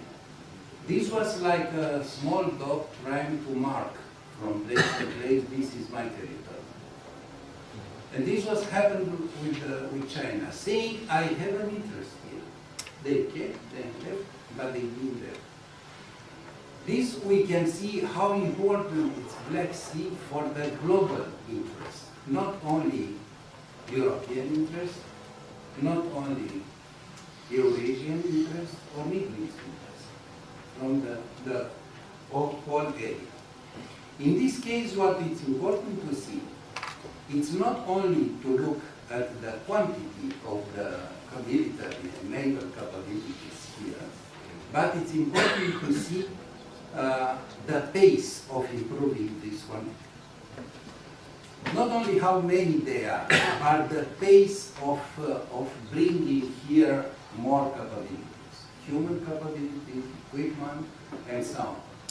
If we look at this pace, we'll see a little bit of balance, but with a small plus from technological point of view, small plus displayed up to now. The Black Sea Russian fleet currently consists of 45 warships and 7 submarines. Many of them are obsolete. Half of these warships will be commissioned, will be out of function after 5 years. They have a lifetime of 25 years and they already passed 20 years. But Russia increased very much the money involved here. It's very clear that Russia took out from the budget, just for ships from the Black Sea, 112.4 billion euro. Billions. By the year of 2020. This is in the sanctions period, but they succeed. On the other side, it's Russia, why it's important Black Sea, because they have to recover. Black Sea fleet was not so much taken into account, but now it's improving. One, because the main interest of Russia is on the western part of Russia. All the powerful countries from the world, they have a wide openness to the Black Sea. Russia, the same, but only up to the north and up to the west. Not the east. Not to the east, not to the west, where is their main interest. To go out with the navy from the northern part, they have to cross Baltic Sea, Northern Sea, and out only after that to the ocean. On the south, they have to cross Bosphor, Dardanelles, to cross the Marmarian Sea, and to be in the... This gives a frustration to Russia, and they try to overcome this. On the other side, what I'd like to mention is that the technology, the new technology, and the electronic warfare. On June 22 this year, 20 ships, commercial ships from eastern part of Black Sea, they've been deterred, they lost their position because of GPS spoofing. GPS spoofing, it's how to ironize, I don't know, to be ironic, mockery. The GPS, the satellite. They jam the satellite, create a virtual satellite, and move all the coordinates to this virtual satellite. Russia says that this will make irrelevant the United States missiles because they will not reach the target because everything that is using GPS coordinates could be spoofed, could be sent to another direction. As I told you, on June 22, it's a coincidence, June 22 was the day when Germany attacked the Soviet Union. On June 22, 20 ships lost their position, and when they tried using other means to locate their position, they were somewhere on an airport, somewhere on the field, but not on the sea. These put airplanes, ships, missiles in a very strange position. Of course, on the other side, in University of Texas, who made these starting from 2012, started the researches for countermeasures. Up to now, there are countermeasures. On the other side, the military communications are all encrypted, and this encrypted make to encrypt and to use spoofing is very difficult. But anyhow, what I wanted to underline is that in Russia, according with the US Director of National Intelligence of the United States, there are 25,000 cell towers who have this capability of spoofing of satellites. Why they say this? Why this is presented in the media? Very simple. They want to deter the other side. They will not succeed in China. Because, as I've told you, the countermeasures researches are very advanced. But we can see this kind of deterrence between the two sides. I just wanted to make a transition to the next workshop, and thank you very much. Thank you. And now we are moving to Mr. Andrei Țăranu and then to a short Q&A. Thank you very much. I have to make a disclaimer. I'm not a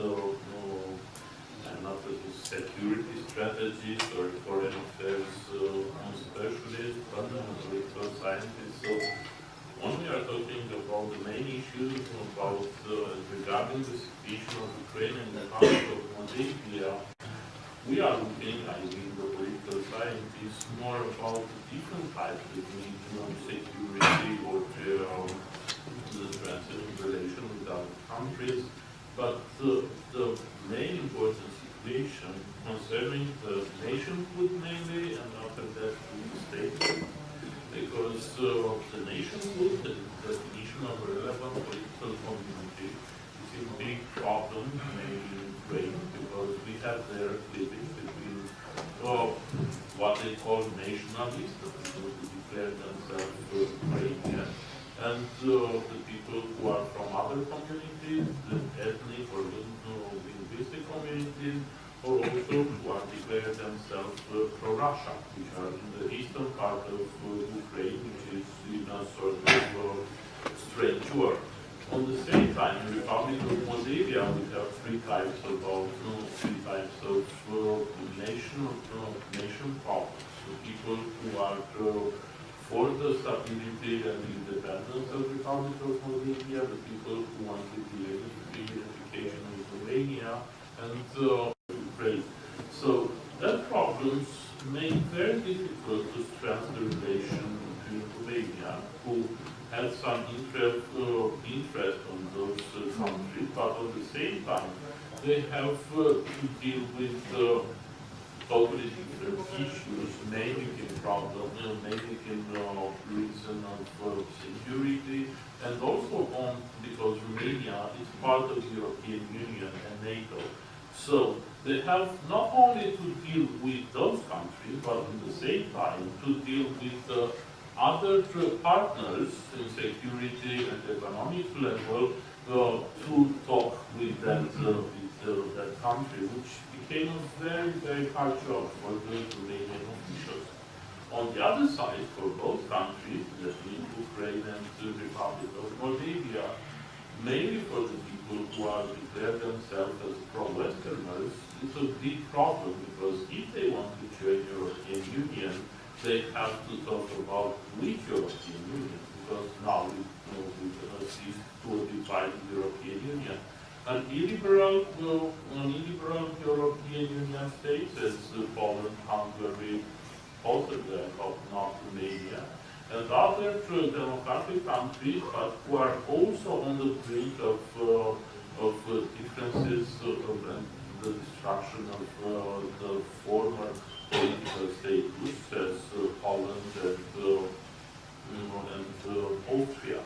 So for the politicians and also for the public in Ukraine and the Republic of Moldova, the European Union doesn't seem the same thing that it was 2 or 3 years ago. If you are looking what has happened, for example, in Poland, you see just last month, the nationalist movement and the illiberal process of the government of crea, and probably what is going on with the next prime minister, it's making a lot of people shivering, mainly on the Brussels, but also, I presume, on the NATO's headquarters, because the nationalist problem and the discussion of borders that makes Poland a very big problem and a big issue for the entire European Union. At the same time, we have to say what is happening in Hungary. Today, we learned that Microsoft is going out from Hungary because of the corruption, and there are a lot of other foreign companies who are going out from Hungary in terms of corruption and authoritarianism. We don't know what is going about Romania, but we are seeing these days what is happening on the parliament and the pressure, even on morning days over the law of justice. So for both those countries, when they are looking and are seeking the European Union, they have to deal with a very new problem. So if regarding the situation of the Ukraine and Republic of Moldova, we are talking about the democratic process. It is on election, there are going to be elections in Ukraine. It was election for the presidential level on the Republic of Moldova, and from none of those countries the situation doesn't look very well. The process in Ukraine, it's full with misunderstanding about democracy. In the Republic of Moldova, the president of the Republic of Moldova became more and more populist and nationalist and against all the European countries and all the European path. So, on this very moment, I have to conclude with the main issue discussing regarding the situation of Ukraine and the Republic of Moldova, and also the Minister of Relations is how the Central Eastern Europeans is going to deal with this problem, and if on this moment, NATO and the transatlantic problem can solve the issues. When Romania and other countries in the Central Eastern Europe became part of the NATO, the democratic path was the main road. So NATO, it was very concerned about the equilibrium between the powers and democratic strategy for all those countries, that means Romania, Bulgaria, but also Poland and Hungary who came before. Or now that will be once again NATO going to impose democratic status from those countries, or it's going to be reduced only to a security level on state to observe and probably sometimes to make defenses against some problems we came from the text. I presume I can enlarge this topic more on the question and answer. Thank you. Thank you. I'm now going to open for a few questions, and then we'll have the networking break. Please clearly state your name And then the question, which should be a question. Good afternoon, my name is George Costa. I'm a student at the National University of Defense, and I have a question for Mr. Novaki. You mentioned that in your speech about PESCO, you mentioned that in the third point that there should be a stick. And I would like to ask you, given the fact that Mr. Țăranu identified the idea that European Union at the moment is divided and there's a real cleavage between East and West, I have just two small questions. First of all, do you believe that the idea of a stick carrot can help the development of PESCO? And the second question is, given the fact that cleavage, and as you mentioned that in some European countries, problems are more important given the Ebola and not the threat of Russia, do you believe that there should be a standard, a double standard for European countries that are in direct defense and in direct threat from Russia, and countries that do not, and sometimes might not see the Russian threat so serious? Okay, thank you. Would you care to answer? Yeah. Thanks a lot for the question, sir. When I mentioned the stick, what I have in mind is that because it's a voluntary framework that the member states are now establishing, and the aim of PESCO is to be this sort of like a core group of very committed member states that will now meet a set of commitments that they have now themselves agreed to. So the sticks should simply be that. I mean, if you cease to meet these commitments, you will be out. Because I mean, and hopefully I hope this will not be the case, that the commitments will not be met, then the whole framework will have no relevance whatsoever. So it would be important that it will deliver, and it will only contain countries that are really motivated in delivering the projects.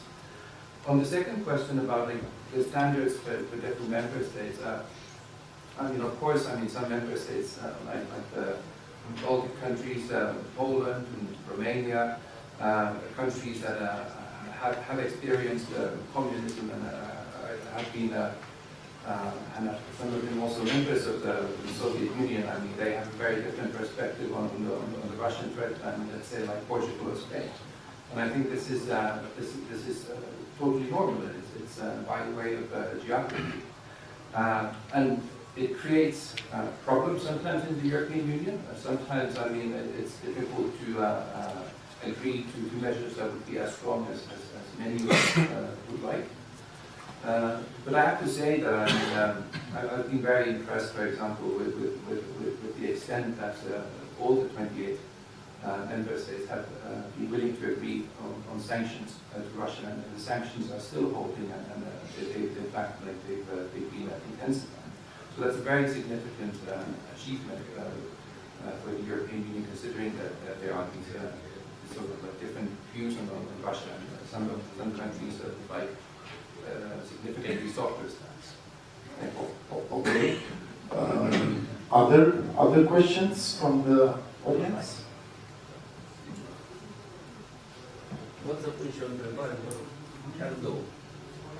Yes.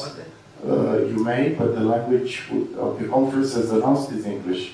So we are encouraging you. I will speak in English, but... Sure. Please, introduce your name, your organization, and your and I have a company which deals with communications. And I would like to say that I appreciated the most the speech of Mr. Diaconescu, who could summarize all the problems that have been raised here. And the first question is, where is the government who would need to hear these problems which were raised here? I think that what you said here about the triangle of Romania, Moldova, and Ukraine, it's very interesting, but it's the government job. And the third, I think that the Americans have very good technology and very good weapons and very good cyber defense, but the Russians are 4 hours ago. They from Tiraspol to Bucharest, there are 4 hours, and if Doamne ferește, something will happen. You may think if Romania, the pillar, Romania will fall. There is Bulgaria, who is quite Russian speaker. There is Serbia, who is quite Russian speaker. There is Hungary, who are very good friends. Maybe the Western Ukraine is not, there are not fans. But I think that if something happens to Romania, Russia could move to the border of Czechoslovakia or even Austria. Okay, thank you. Mr. Mena, would you care to? Yes, Sorry to be so long. Yes, I would like to just to mention some things.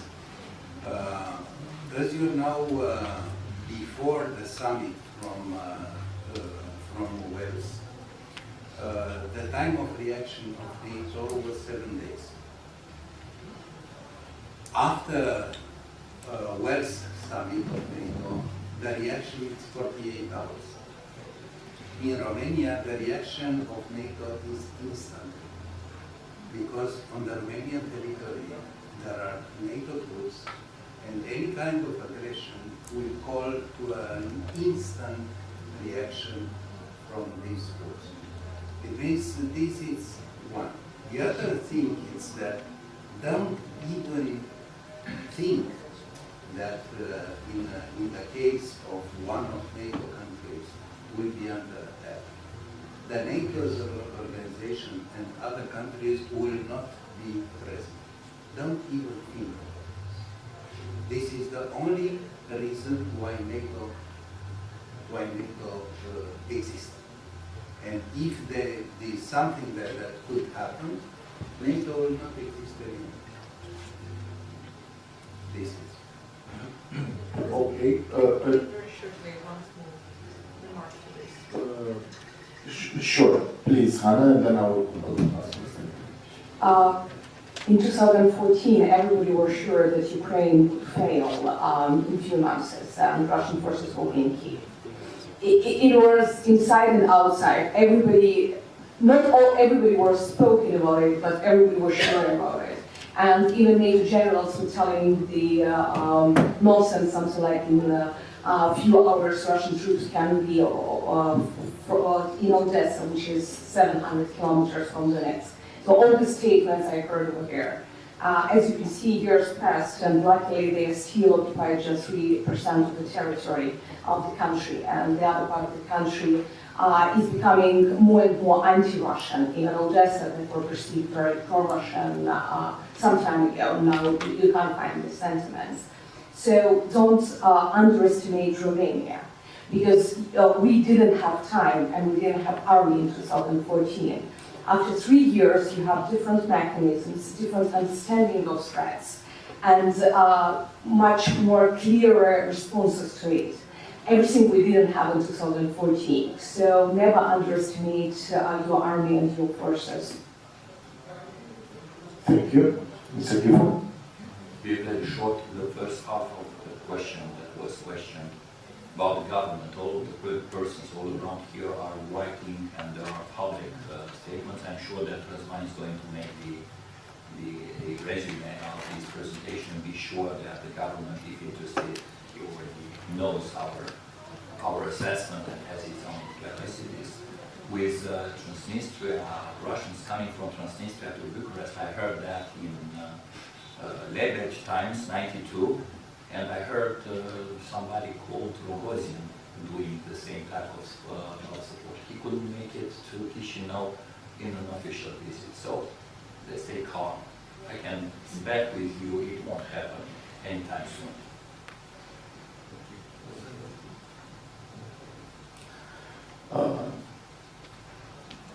Okay, any other questions?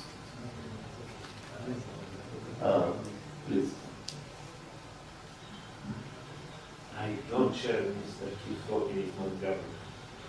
I think the first part of the question is an important one. I mean, in Romania, we don't have enough debates or discussions at the government level on what's going on around the world, including in our region.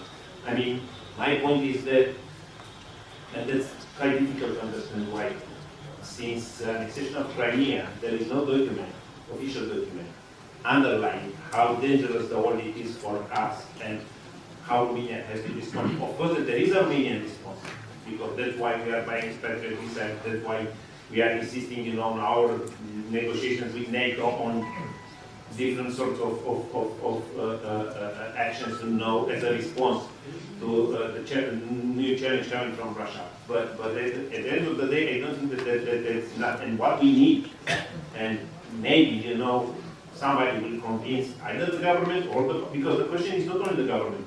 You may address the same question regarding the parliament. What is the parliament? So maybe at the end of the day, somebody will convince the Romanian state to publish a document or to give us a signal that at the official level, this very complex and dangerous situation is properly understood, and that we will have to have the proper response, because what we have for the moment is just a partial response. And first of all, we need a different attitude at the political level, just to reflect the new dangerous situation which we have. And again, up to now, after 3 years of the annexation of Crimea, there is no element to convince me that at the political level the situation is problem. I don't remember any sort of debate in the parliament in the last 2 years on the new regional situation around Romania.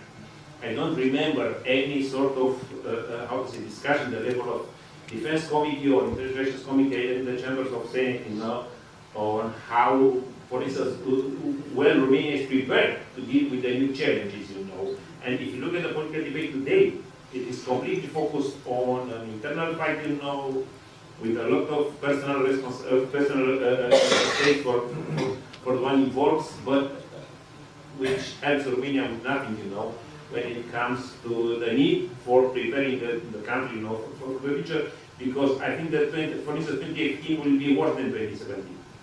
Because more and more problems are to be put on the agenda. It's more and more complicated when you look at the dialogue among the great powers, and when it comes to Romania and you put these questions on the governmental agenda, you get no answers. Tell me a meeting in Romania where you have seen a state secretary from the Ministry of Defense or the Ministry of Foreign Affairs addressing these issues in the same line with us.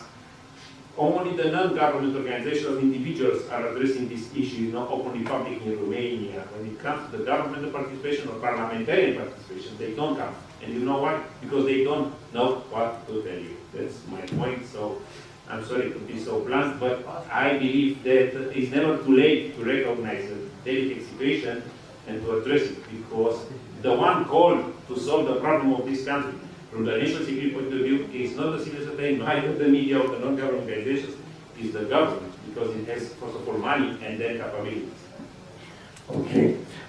Any other questions from the audience? Okay, this is the last chance to ask a question. If not, then I will ask.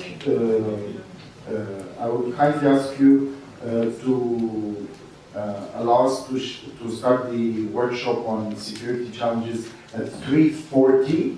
So this gives us about 10-12 minutes for a coffee break. So 3:40, we are back, and in this 15 minutes, there will be some changes to the room. So please, if you would take your panel event, I just wanted to say that the Black Sea issue, the Black Sea security, to my mind, is extremely important. That's why we would like to focus more on it. And we have some very interesting speakers from Georgia, from the Czech Republic, from Brussels, that will focus on this issue. I also would like to bring Shamil Puri back if I can, and the technology still helps us. Thank you for sticking around. Mr. Kifu, the floor is yours. So I will try to moderate this panel who deals with security challenges in the Brexit area, and we have a purely international panel, also with people who are out of the region. You have heard already the inputs coming from the region in the first panel. I'm sure that the workshop, looking at the way that people from outside sees us, is as important, as interesting as what you heard about methods of analyzing and looking at those issues of security, including in our very region, in the first panel. Without any further ado, allow me to introduce Eugene Coleman, a security expert from GFSIS in Tbilisi, Georgia, another acquaintance and friend of us, and I will try to invite him in order. He is basically the only person from the region in that particular panel. So please, Eugene, you have the floor. Thank you very much, and thank you for still staying with us after COVID break. It's the usual time when people start to disappear, let's put it that way. So I try to be concise, precise, blunt, and provocative to wake you a bit up. And as I said, my presentation is going to be very, very concise because there are two other colleagues who need extra time as usual. So let's put it that way. The first point I would like to underline is called unreliable NATO partners around Romania. So you've got to the south, Bulgaria, and further, Turkey. And then to the north, you've got Hungary. Why do I say unreliable? Because this is a big question mark that you can kind of ask yourself. Because in case of Russia-NATO collision course around the Black Sea region, let's exclude Hungary, because Hungary is not a Black Sea region country. These two wonderful countries, Bulgaria and Turkey, will remain neutral despite Article 5 that has been barely mentioned during the first session.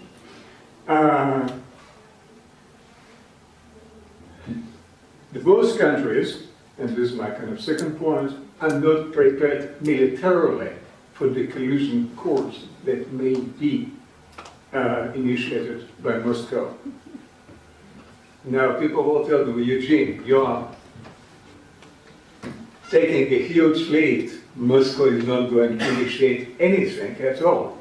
Well, episode in Crimea showed us that Moscow came and capable to initiate many different things. And surprisingly enough, we in the West are not prepared. Good morning, America. And there is a second point today: both countries are not prepared militarily. The leaders of both countries see Mr. Putin and Russia not an adversary, but rather as a partner country. Good morning again. And the next case, the next point is number 3.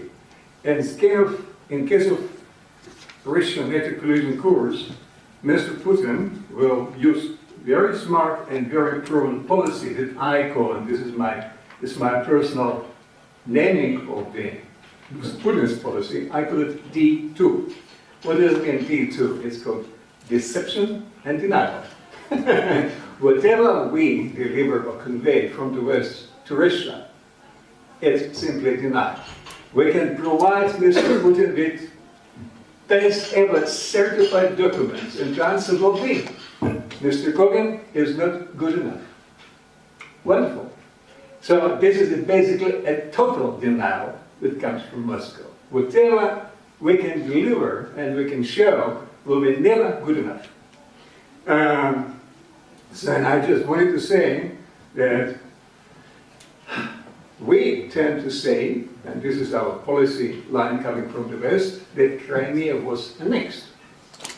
But Mr. Putin and his entire saying, no, it wasn't annexation. It was a wish of Russian people living in Crimea to come back to the mother country. Also, in the eastern Ukraine, as you know, Russians military are not there. They do not present. It's just a shades. You know, they have different colors, different forms, but they're not Russians. And in case of Syria, the most recent case, as you may know, the Russians were invited to, not to occupy Syria, but to liberate Syria. Because Russians are not occupier. They never come to other countries to occupy other countries. They come with a purpose to liberate other countries, to make them more, their policy lines are very genuine.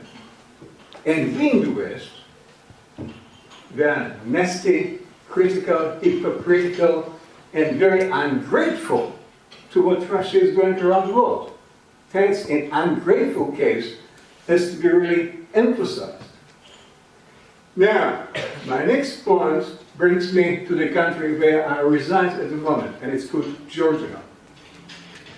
So my plan goes like that. Georgian government has no active and coherent policy of how countering Russian occupation.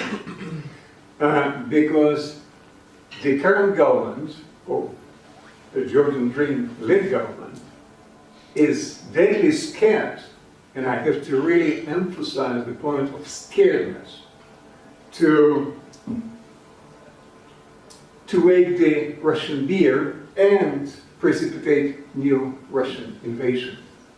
There is a deep sense of anxiety among the Georgians.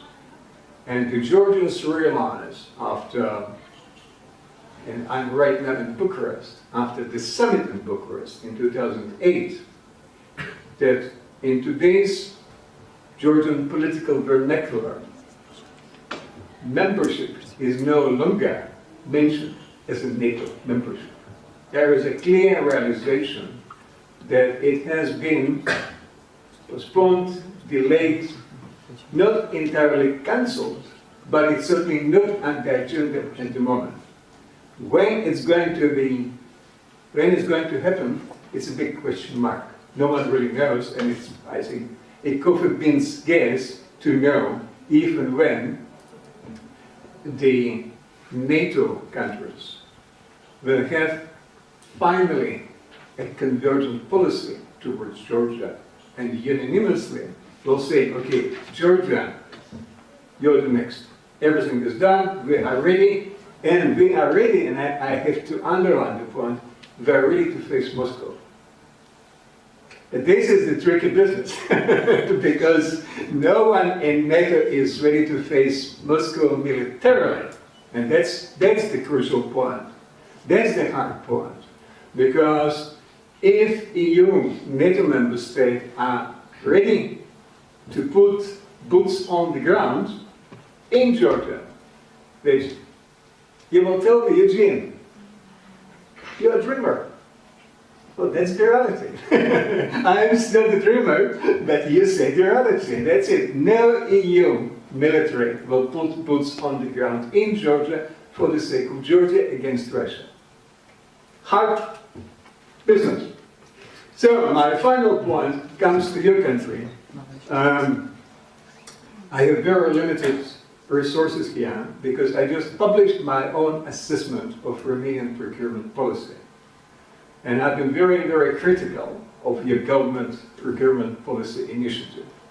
Because, well, I don't have to tell you, you've got 3 different governments in a span of just 1 year. Wonderful. I think it can go into Guinness Book. Big accomplishment for Romania.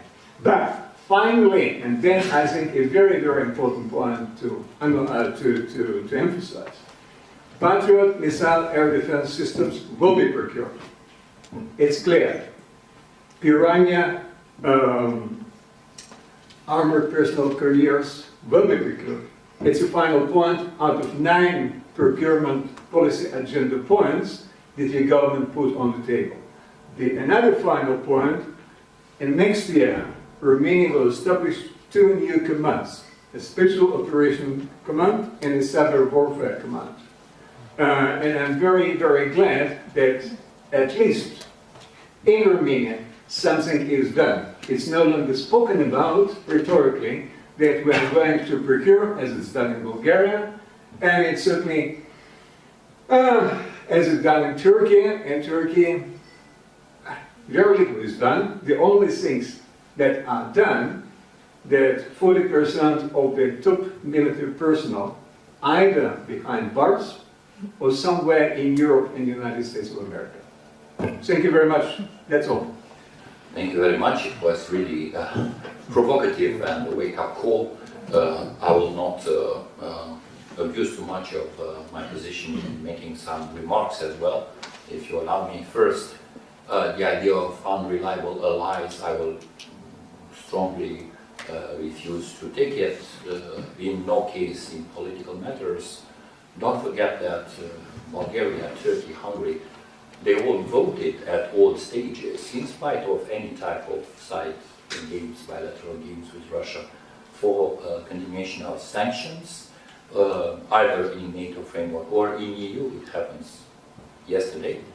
And militarily, they are prepared more or less. Okay, there's a space of debate, but all of them are loyal allies to the alliance. And I'm talking about facts, not about games, statements, more liberal or illiberal, or whatever type of approach they would have. The second point goes on Russia. And that's a general assessment and a general statement. We have to rate Russia where it is in real terms. It means that we need a realistic assessment on its capabilities.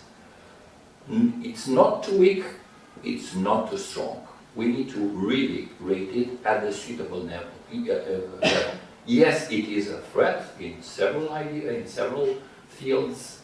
It has niches where it can harm us, but on the other hand, it is far from being Soviet Union of 1990 before crawling, at least. It's far behind in military-industrial system, in capabilities, in technology, whatever. So there are still, it's very good to rate it at a real position. Georgia's membership to NATO. This is more of a, I will put it, it's more about symbolism.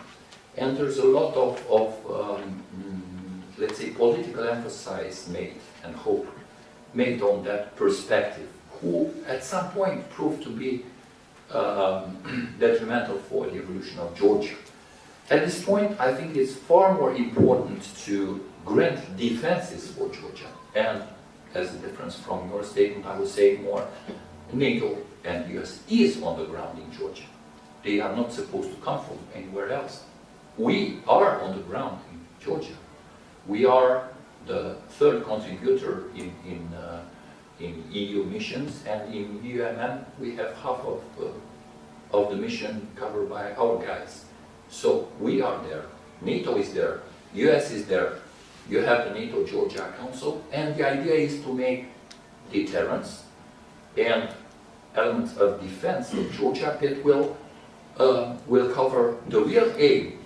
The aim is not getting inside NATO. The aim is having a suitable defense and common defense of Georgia.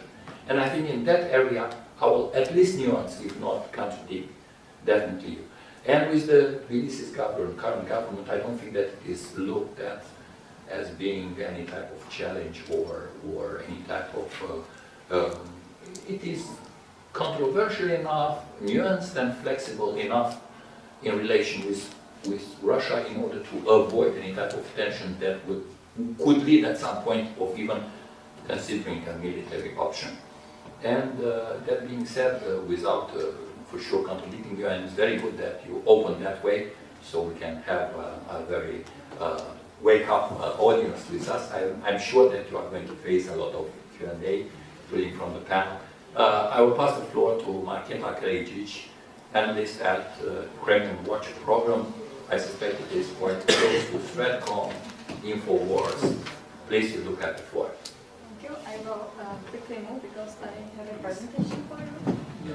But you need a microphone. Everything is here. Okay. Please. I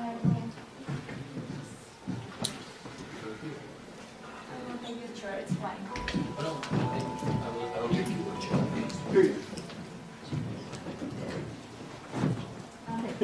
I'm already done.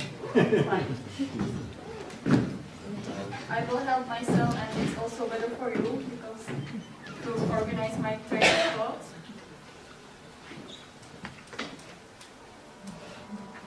I think you can stand up, and Andre can help you with the slides. How about that? I think that this is totally fine. Okay. So first and foremost, thank you for having me here because I think that the experience sharing and also the ideas sharing is probably the best start how to deal with all the challenging issues that we have in front of us. For those who do not know the European Values Think Tank, we are based in Prague, and our mission is to defend liberal democracy in general, but we are also trying to foster the political culture. With our Crowne Watch program, which is a team of 10 people, we are the consulting party of the Ministry of Interior on the influence of foreign affairs, but we are also consulting with security institutions in other countries, including Eastern Partnership countries. And very recently we were joined by Katarina Kruk from Ukraine. And last but not least, we are also distributing on a weekly basis our Crowne Watch briefing, which is open for everybody who is interested in the topic. I do not want to speak about all the reasons why I consider Russia, and also in cooperation with all our internal weaknesses, to be one of the biggest threats to Europe. Mostly I will focus on some tools that Russia uses to undermine our trust in the values of free society, to liberal democracy in general. So you have some for the discussion later. To be very brief, Kremlin has a vast number of instruments at its disposal to amplify pro-government messages in the public space, to change the dominance in its neighborhood, as well as to fight its common enemies such as NATO or the EU. And it's also important to say that all of the tools are part of the zero-sum game, which means that somebody has to lose, and Russia definitely doesn't want to lose. Intelligence and influence operations has always been an inseparable part of the Russian foreign policy, or what can be also labeled as hard power in velvet gloves, because it's not the soft power that we know from Joseph Nye. The influence operations are being conducted all over Europe. Because Russia is very, very flexible and it can quickly adjust to the local situation. For example, Prague, which was also occupied by Russia, you definitely know that, today serves as a hub for the Russian spies, which are working under diplomatic cover from the Russian embassy. According to estimates, 1/3 of the overstaffed embassy may be Russian spies. And it's also important to say that Czech Republic might not be the target of all of these people, but basically the target is NATO and EU. Then we have disinformation operations. Russia is disseminating state propaganda, but not only through not only authorized that are easier to spot, but also half-truth, information out of context, which are harder to recognize for the general public. And also the infrastructure for disinformation operations is well developed. We have foreign language news channels directed by Russia, such as Sputnik International, but we have also programming web pages that are being set up in different countries by local people. War against the Ukraine is the very sole illustration of power of disinformation and of how the muddying of waters can seriously undercut the capability of transatlantic partners to react to such unprecedented violence of international law. But we have to realize that there are also long-term consequences of the disinformation operations, which is the growing mistrust in politicians as well as in the traditional media, which provides fertile soil for all the populists and extremists that are willing to fill the empty space. Russia also has dozens of political allies who serve as useful idiots to Russian foreign interests. Some politicians share the programming view, but we have also public persons who are becoming the part of the Russian influence unintentionally without consciousness, but unfortunately there are also people who are easy to be bought by Kremlin and who do not care about the security around countries.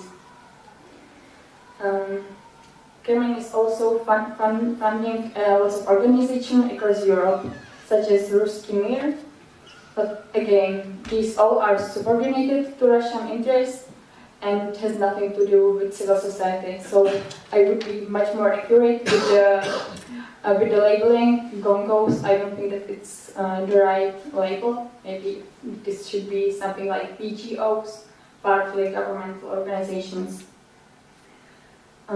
It is also important to say that it's not that Russia has the most ardent sympathizers of Russia are within the extremists and other anti-democratic forces. And that is a bit alarming considering the fact that these groups are on the rise in various European countries. We've already mentioned Hungary, also Poland, but it's also becoming a quite issue in Czech Republic.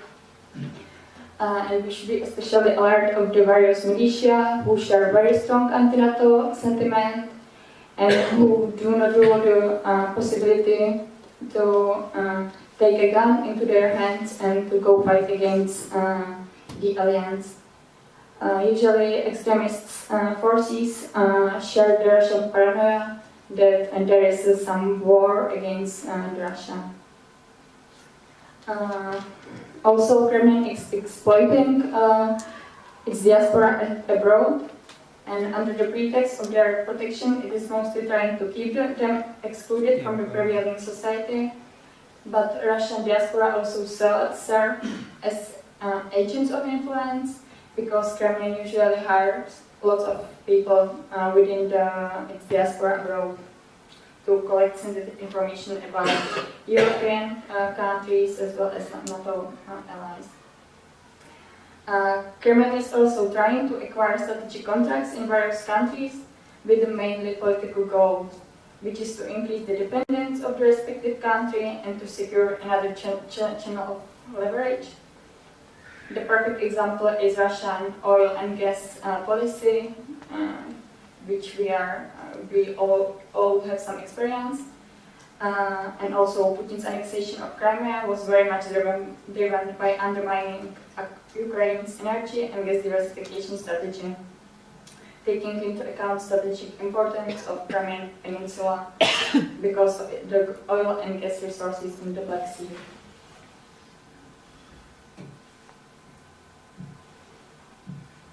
We are always pushing European Union that it should do more maybe to allocate more money to Eastern task force.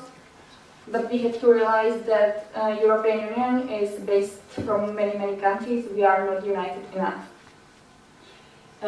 We did this very long analysis of how do 28 countries of European Union react to Russian aggressions, and we came to the conclusion that there is not only the East-West division, but there is also South and North.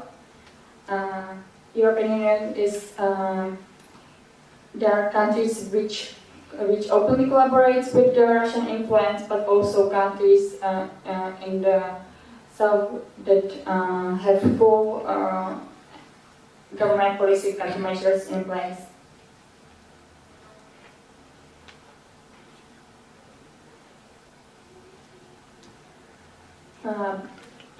But also there are different reasons why there is not a unity between European countries, from lack of the political will to lack of enough financial resources. But I do not want to be too pessimistic, because this is slowly changing, and this situation will not change from the overnight. There are already some principal defenders of the response across the European Union, and also Czech Republic is quite the example, but it's also a question of recent months and maybe 1 or 2 years. But there were some questions about the lack of where all the politicians or where is the government. But we have to realize that if there is the government, sometimes in a free society, it is a mirror of the society. So maybe there isn't enough push from the society on the ground.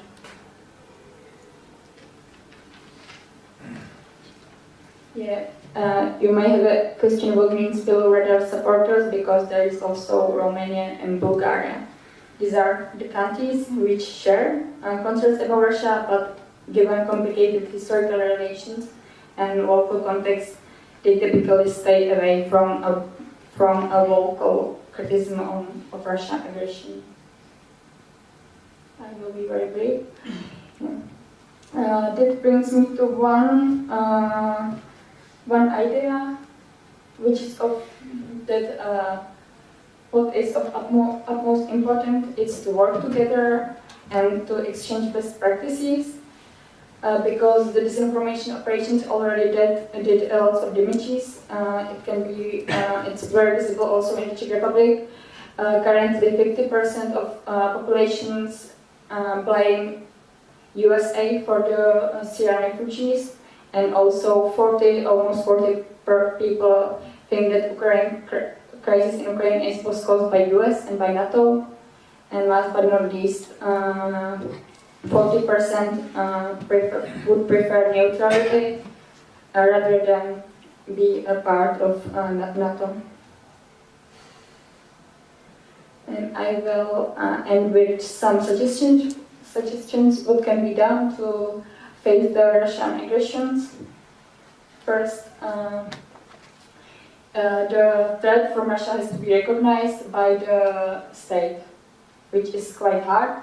It has to be put on the political agenda. It has to become part of all the strategic documents, such as national security audit, security strategies, and it has to become a national policy.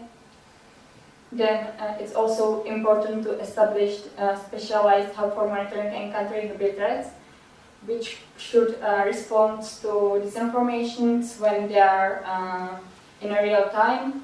So the public is not that easy to manipulate, but these institutions should always do some regular summary about the disinformation operations in the respective countries, which is very important, especially for the public, because the public needs some proof that there is the real threat, and this publication can serve for the public.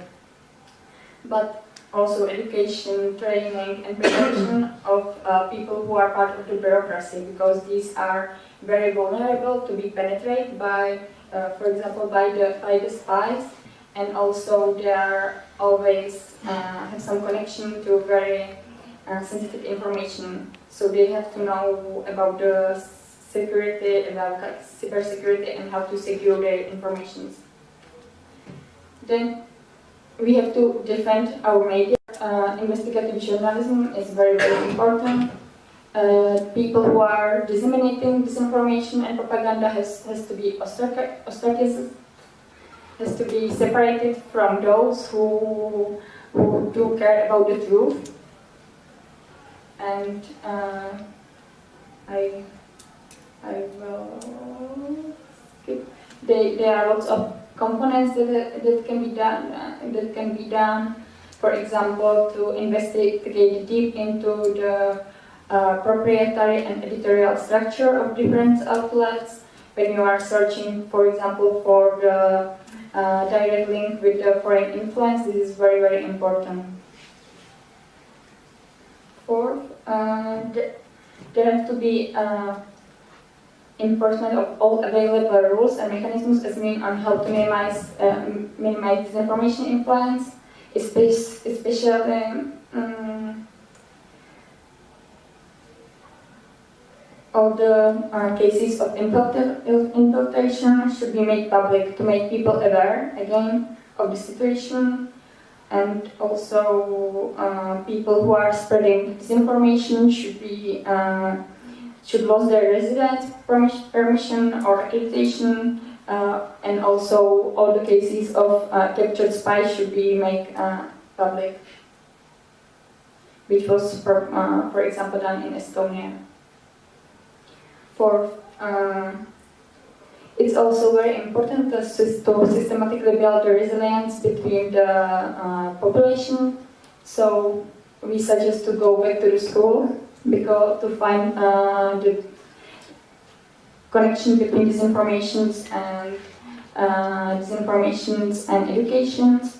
Because people who are well educated or more educated are not that easy to be manipulated. And also some exchange programs with international universities may be the answer to that, to build the trust between our societies. There also beware of Russian-speaking minority. That's the 6th point.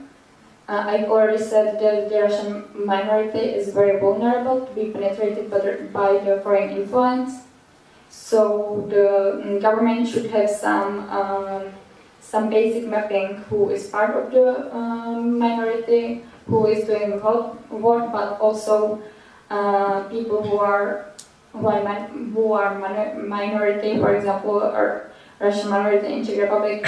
We have to build the trust between the state and between these people, so they are not left on the edge of the society.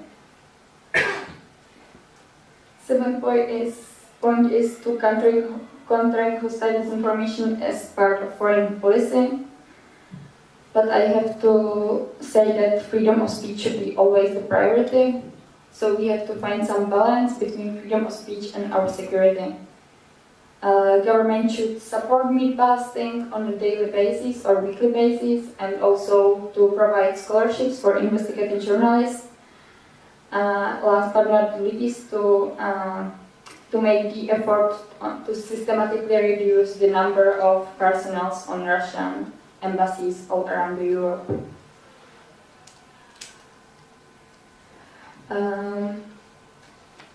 I'm very, very motivated by the fact that that meat-busting projects such as top fakes are being so spread, because when we started with Kremlin Watch, we were doing lots of debunking and we thought that it's for nothing.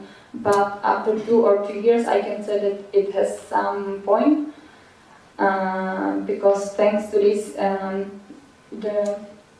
the pressure from society is very important when you lack the will from politicians. And I will end with the last point, to confront all the Russian Trojan horses within our society, especially to control our constitutional actors by public society and media. Thank you. I will skip this one. Okay. Thank you very much. It was, well, grave, and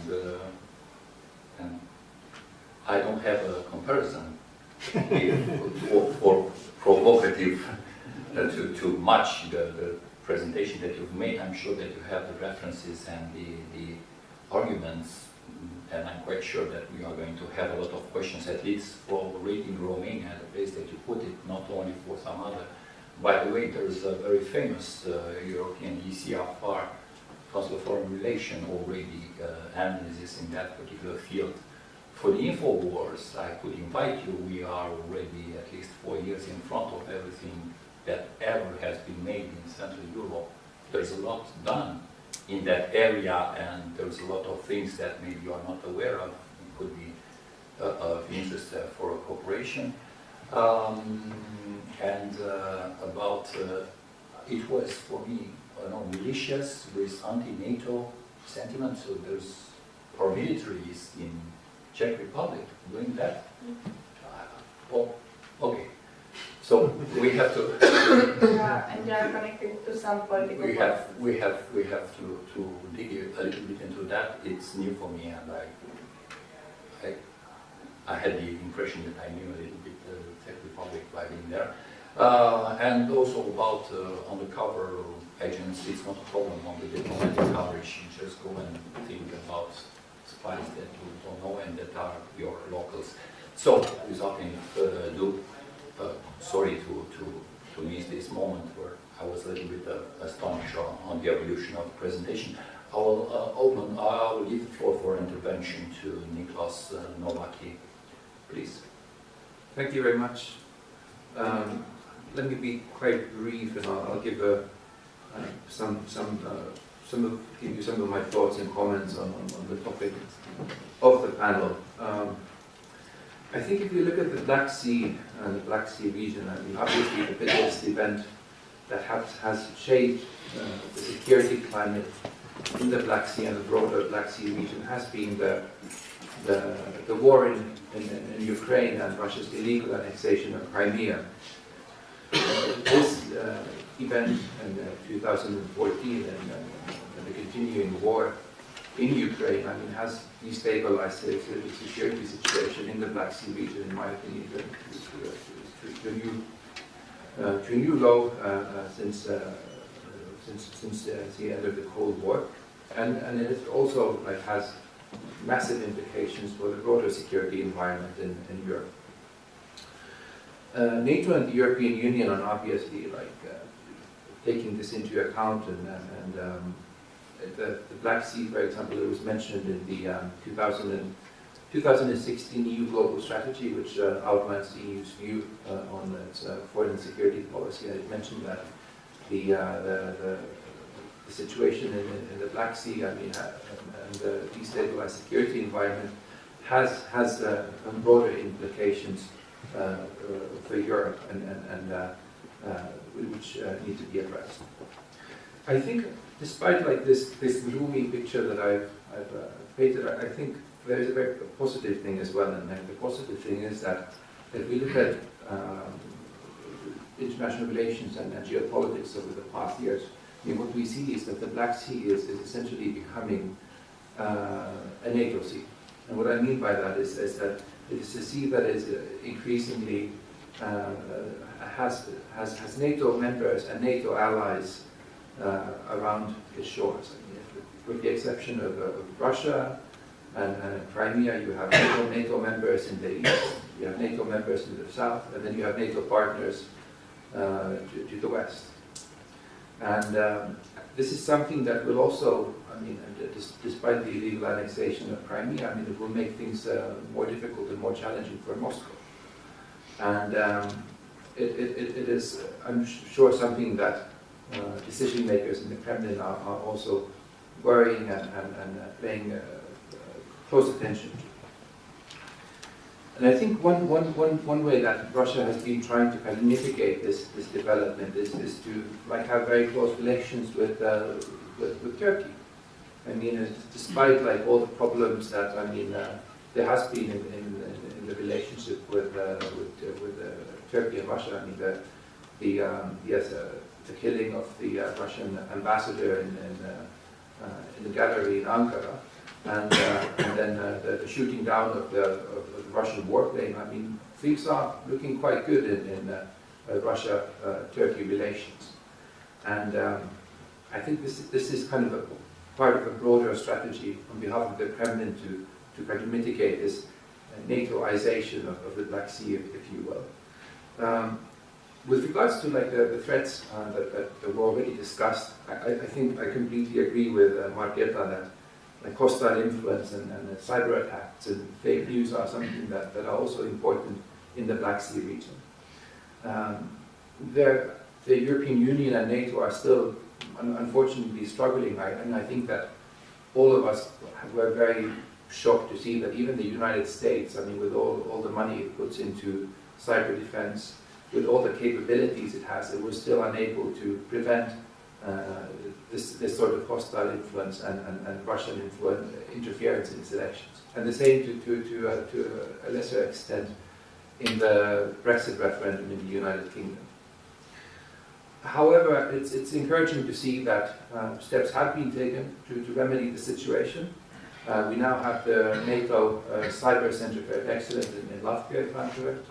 And then there's a joint NATO-EU European Hybrid Centre of Excellence in Helsinki, which opened this year. So steps are being taken to address this problem, and then the work that these centres do will also obviously benefit countries in the Black Sea region. So I hope that they will have the resources and the manpower to do a lot of good work. And I also agree with, totally agree with Dr. Shifu's statement that Russia's not too weak or too strong. I think there's a clear threat from Russia, which needs to be addressed. But I think sometimes in these discussions we have, and in the media especially, I mean, there's a tendency to kind of over-exaggerate perhaps the threat from Russia. And it's good to bear in mind like a couple of things. I mean, firstly, I mean, if you look at like just the combined defense expenditure of European countries, I mean, it vastly outnumbers that of Russia. I mean, of course, I mean, Russia is a single state and it can use its money more effectively, but still, I mean, there's a lot of money that is being put into defense in Europe as well. And secondly, that, I mean, Russia is not like economically very strong and it has a very aging population. I mean, these are like strategic things that, I mean, ultimately are against Russia playing a very strong or being a very active threat for Europe and the broader transatlantic community in the long run, I believe. So I will leave it at that. I look forward to the questions, and thank you. Thank you very much as well. So, without any further ado, I think that the Q&A will really reanimate all of us. Please. Thank you very much. I'm Balázs Mayer from the Hungarian Embassy, and I have this rather comment than a question. I have to strongly object to what was the phrase, not trusted partner of NATO regarding Hungary? Untrusted, sorry. I objected before you. Yes, thank you very much, Mr. Shifu, for bringing that, but Hungary has participated in many NATO missions and still does. It's joined PESCO as well, we talked about that earlier within the EU. So I think Hungary is, of course, we have different views on, mainly on migration, but I would just like to object to that Hungary, I think, is a very trusted partner of NATO, the North Atlantic Treaty Organization, and the European Union as well. Thank you. Objected. Objection noted. So, next question. Please. Good afternoon again. George Costa from the National Defense University. My question will be for Mrs. Stage. I really like the presentation and it's very interesting. In the same time, I don't know how the things are done in the Czech Republic, but the question is, how can a country like Romania implement the ideas that you gave, given the fact that, first of all, we are already in a diplomatic, let's say, war with Russia. Second of all, we have a historical minority of Russians. And third of all, how we can do all of this without turning it into a witch hunt, given the fact that the MO of the Russians is always to prey on the weaks of a country. And basically, if, for example, Romania will start to, let's say, strategize journalists that are writing in Russian defense, or if they will start to deny Russian investors investing capabilities, or even, this is something I don't understand, how can Romania, I'm going to say this, how can they reduce the number of Russian diplomats that come in the Russian embassy? How can this be done without turning into a witch hunt, which will be used more by Russian propaganda? And we have also to observe the European rules, by the way, which were the backbone of the question. So, and by the way, and this is just for an information, we have a teeny Russian minority in Romania who is completely integrated. It's on one side of the country. We do have them in the forefront in some institutions. There's no problem with them. We have the minority which was created by immigration from the Bolshevik War or from behind those issues. So it's historical migrations in Romania beginning with 1812, 1918. So it's not about Russians that are coming now from Soviets or another minority that can do whatever can be made, I don't know, in some other country. Please. Thank you. I think that regarding your questions, the best is probably to, as I already said, to build a resilient society, which means to do everything you can. And I would start at the universities, in schools. I don't know which is the situation regarding some basic knowledge about the institutions, about the European Union. Do you have some programs how to, for example, learn students some basic information about European Union, which is... We are a member of the European Union. Yeah, but... we have a lot of yeah, I know, but are some basic information about the structure, about the functioning of the institutions, part of the curriculum? We have European Commissioner, we have European bureaucrats, we but have everywhere. It means that we do have this. I think the question was slightly different. I mean, the question was, is there enough information that is provided to the citizens about yes, different structures? Yes. Yeah. You are going to have a problem. Sorry, you are going to have a problem in finding a pro-Russian voice here in Romania. So we don't have. So no, a pro-Russian voice. I'm talking in Romania. So you probably need engage civil society, which is what would have to be done from the people. I don't know what the situations with the these kind of projects needs lots of volunteers. Maybe people from the field of the international relations. That was also my starting point, to engage these people, to be active, to reach other audience, to make some projects on the media literacy, to go to regions, for example. That's what we are also doing, that we are giving presentation or some information about democracy, about European Union and other liberal institutions at various grammar as well as universities, schools at different regions. So I think that the active citizenship is the answer. I would just make an argument, yes. According to all the polls at the level of European Union and NATO, Romania is the most literate country in the EU and NATO member, and it still has the biggest support for European Union, NATO, but these are figures. Once you want to enter with arguments into this, you need to look a little bit on the existing situation. I will not go further with this because it doesn't work. It's close on. We are talking about somebody who did entered yet, and it's just a theoretical approach in general for the whole. So you have to push more on the government. That's what we did. For example, our president is the most vocal ally of Kremlin. So we were pushing the topic like very loudly, so people started to be aware that something is happening. And then we briefed politicians about different threats and try to put the topic on the political agenda to offer them the steps that can be done by them, because politicians are sometimes lazy or they are not aware of the situation. Okay. I'm sorry, may I?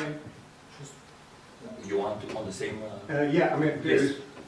I just wanted to give you an example from old history, from Austro-Hungarian Empire, from Habsburg Empire of 19th century. It was a very interesting example back then. It's related to, you can call it, to the corruption case or propaganda case of modern days. So, the top layer of bureaucracy in the Habsburg Empire, around the empire, was of mainly Austrian officials.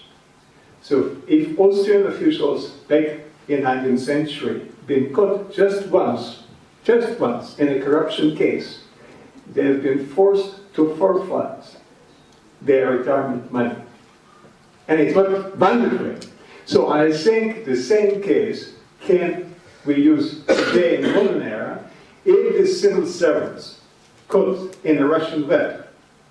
And there is really a case in the West that is undeniable. It's denied by Russia, it's normal, but it's undeniable here. So they should be forced to forfeit their pensions.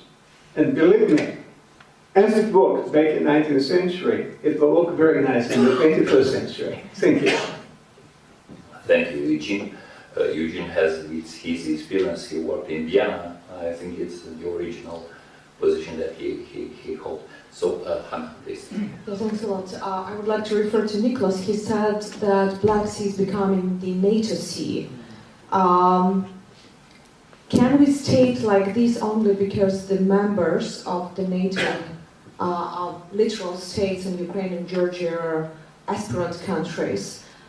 Because from my point of view, NATO was always absent till the last probably year from the Black Sea, never had a strategy towards the Black Sea, always relying on Turkey information from there, even when Romania was trying to make greater involvement of NATO as an organization there, Turkey was opposing most of this.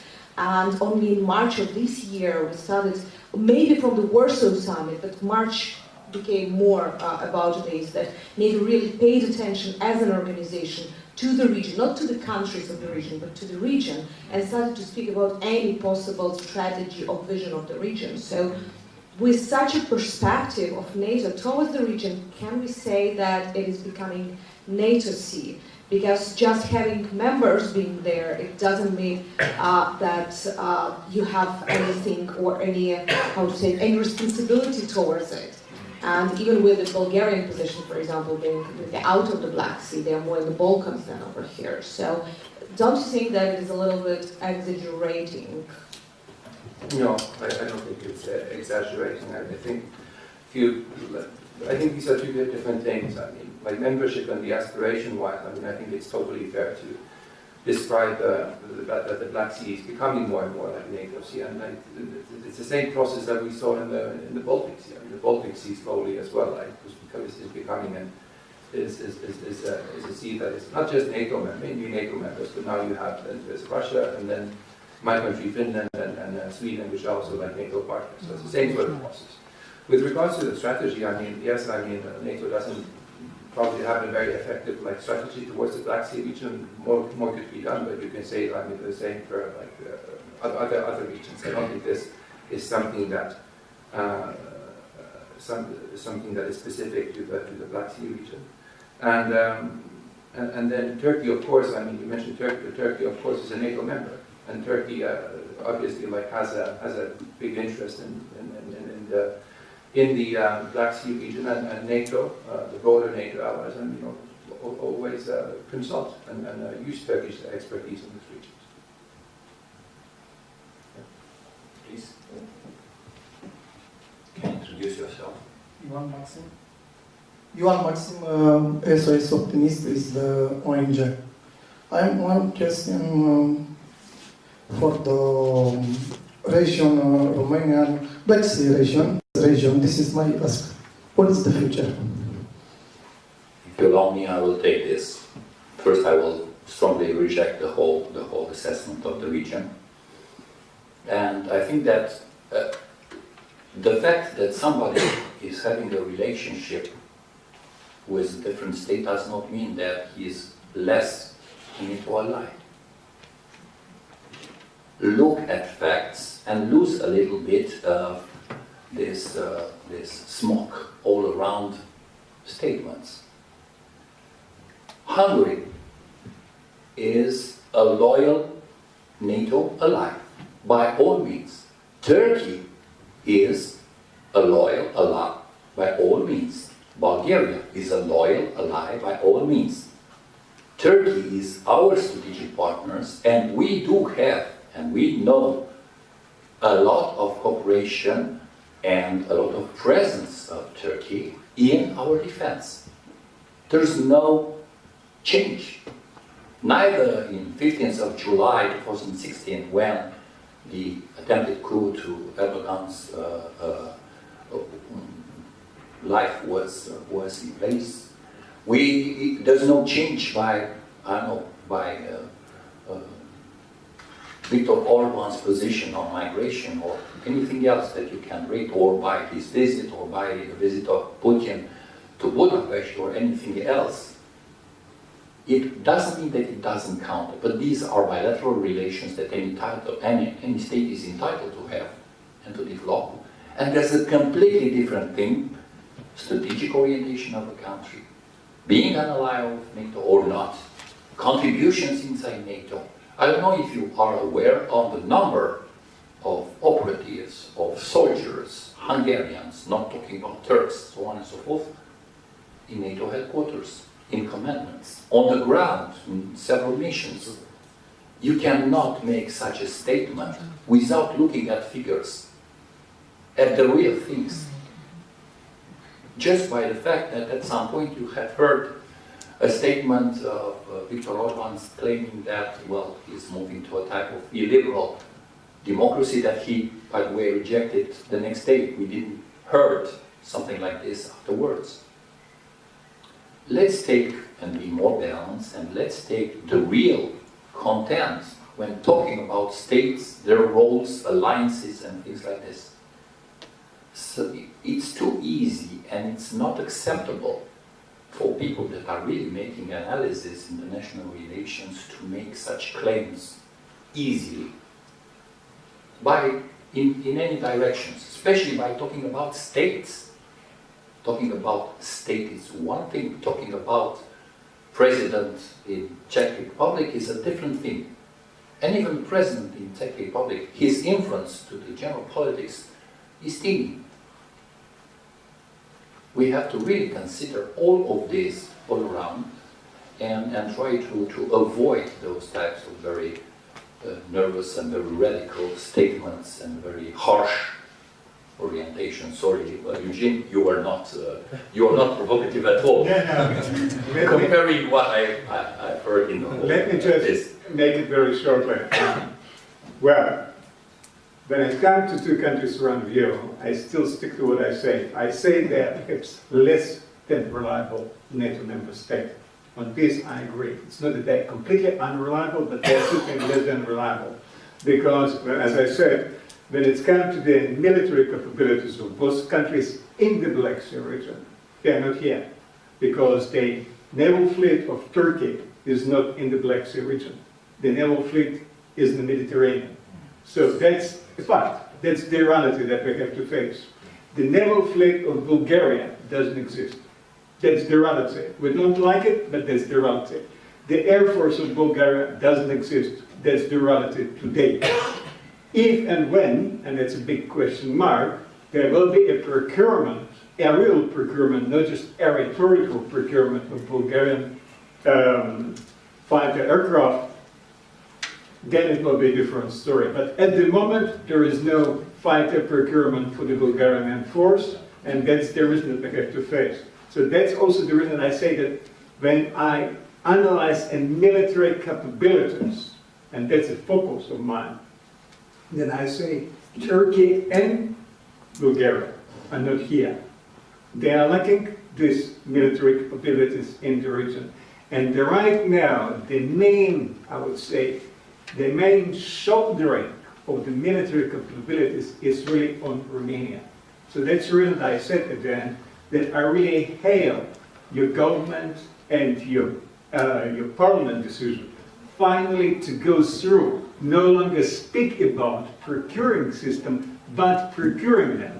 Because in your country, sorry to say, but that's the reality, you spoke about procurement military systems for more than 10 years, maybe even longer. So right now, you push a little bit beyond the edge, and that's a very, very important step forward. In two other countries, it's a very different story. And the story, I mean, I can tell you quite frankly, in Bulgaria, I do not see the current government of Mr. Borisov going for procuring, because again, the procuring system, it means putting money and paying money, not just putting money on the table, but paying for the systems. And the government of Prime Minister Borisov is not interested, at least at the moment, and at least until 2019, to pay money for the weapon systems. That's it. Thank you. Okay, thank you very much, Eugene.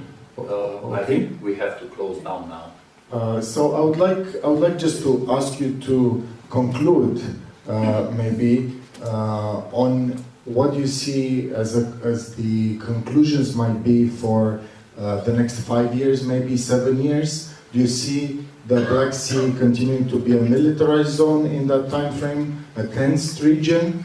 And what do you think this represents for the transatlantic links that have been at the beginning of our conference and as the leitmotif? Thank you. Eugene, go on. Okay, thank you. I'll start with it. I think it's very important to remember and emphasize that the region or the city, the little countries around the Black Sea, at the moment and for the, I would say, the next 5 to 10 years, will remain in flux. Situation will be changing here over time, all the time. So I think a major action should be remain very, very vigilant towards what is happening around and towards Moscow in particular. Because Moscow, by all means and always, this is a consistent policy of President Putin and his entourage, to sow discord between the NATO allies. Sometimes they're very successful, sometimes they're less successful. Sometimes they're also very successful with the members of the European Union, because it's not only NATO members. And the point is that EU member states, since the annexation of Crimea, managed to stick together, despite of a huge difference in outlook towards Moscow, shows that sticking together can be accomplished. And it's certainly something that can be said or named as a very, very preventive measure against Kremlin. So beyond the vigilancy, we have to be very, very careful, and this is certainly my task as a security and defense expert, to provide a very clear and coherent factual data on the Russian military capabilities in particular.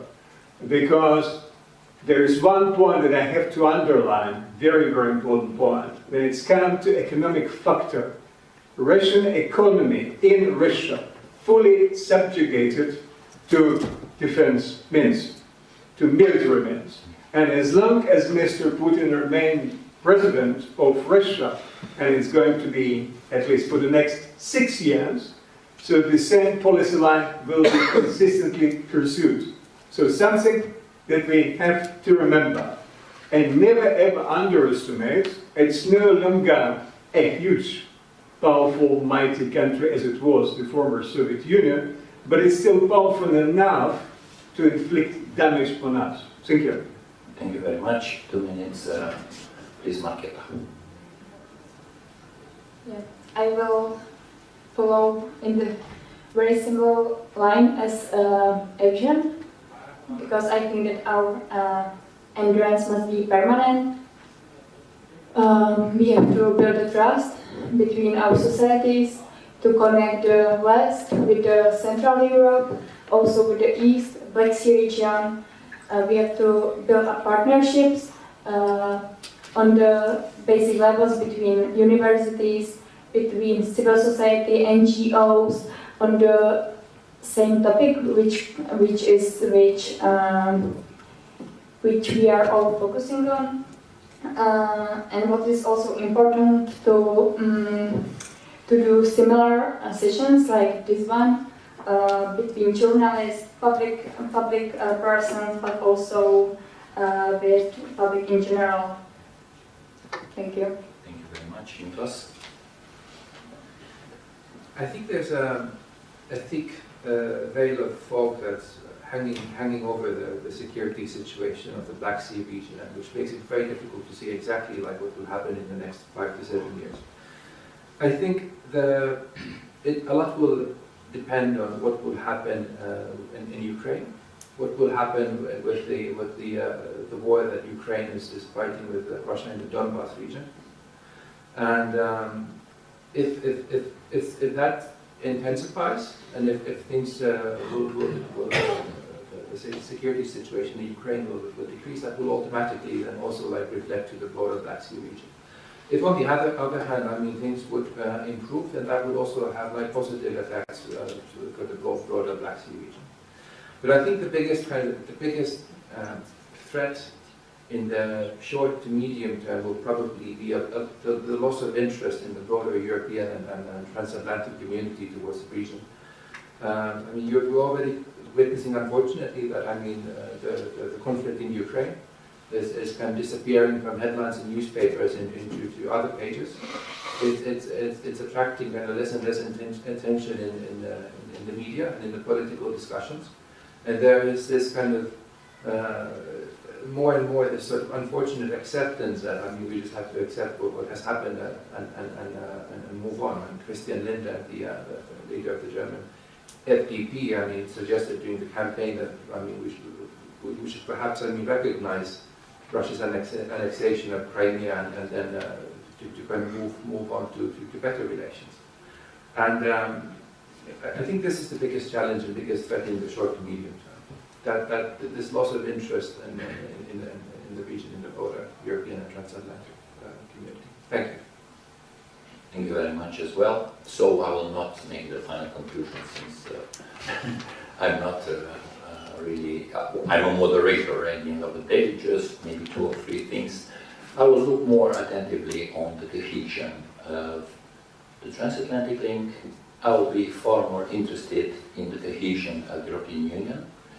I will be far more interested in the way that EU, after this episode of Mrs. Merkel coming back to the Chancellery, will cope with the Brexit in a way that we are going to still maintain UK as an important contributor to European security.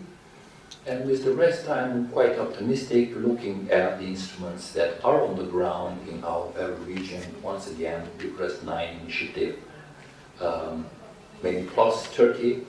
I will rate it will happen in the next 5 to 7 years, as it was suggested at the period. And this can really give us the real pillars of security in the region, based on, for sure, Poland, Romania, and Turkey, the format of the B9 plus the 3 Cs for economic plus infrastructure cooperation. And I think it's also an added value for NATO, for EU, and even for the Euro-Atlantic link, since we still have the US involved in those projects, so involved in Europe. That being said, without any further ado, it's 5 p.m. Thank you very much for your capacity of enduring our show in this second part. Thank you very much, and looking forward to welcome you with the next opportunities. Merry Christmas, Happy New Year, because I'm quite sure that some of us, we are not going to see each other quite soon. Răzvan, if you do have something also to add by...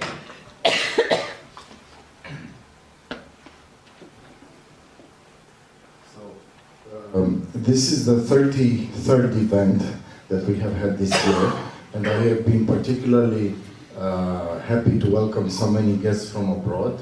So thank you very much for making the effort. It's also my pleasure to say that it's the first event we're doing as a joint cooperation with the Martens Centre. So thank you once again for representing the centre, and we hope to start a process whereby we further strengthen our collaboration in future events. Thank you very much for your contributions, your questions, and we invite you to stay in touch with Up to Us. We had 10 events only last month. We can assure you that next year we will have many, many more events, and I'm sure some of them will be of interest to you. Thank you so much. Thank you to our speakers. Thank you to the Hanns Seidel Foundation, who is also helping us. And thank you to Mr. Kifu personally, who I have relied heavily in trying to make this conference work and to have the right content inside. Thank you very much. Merry Christmas.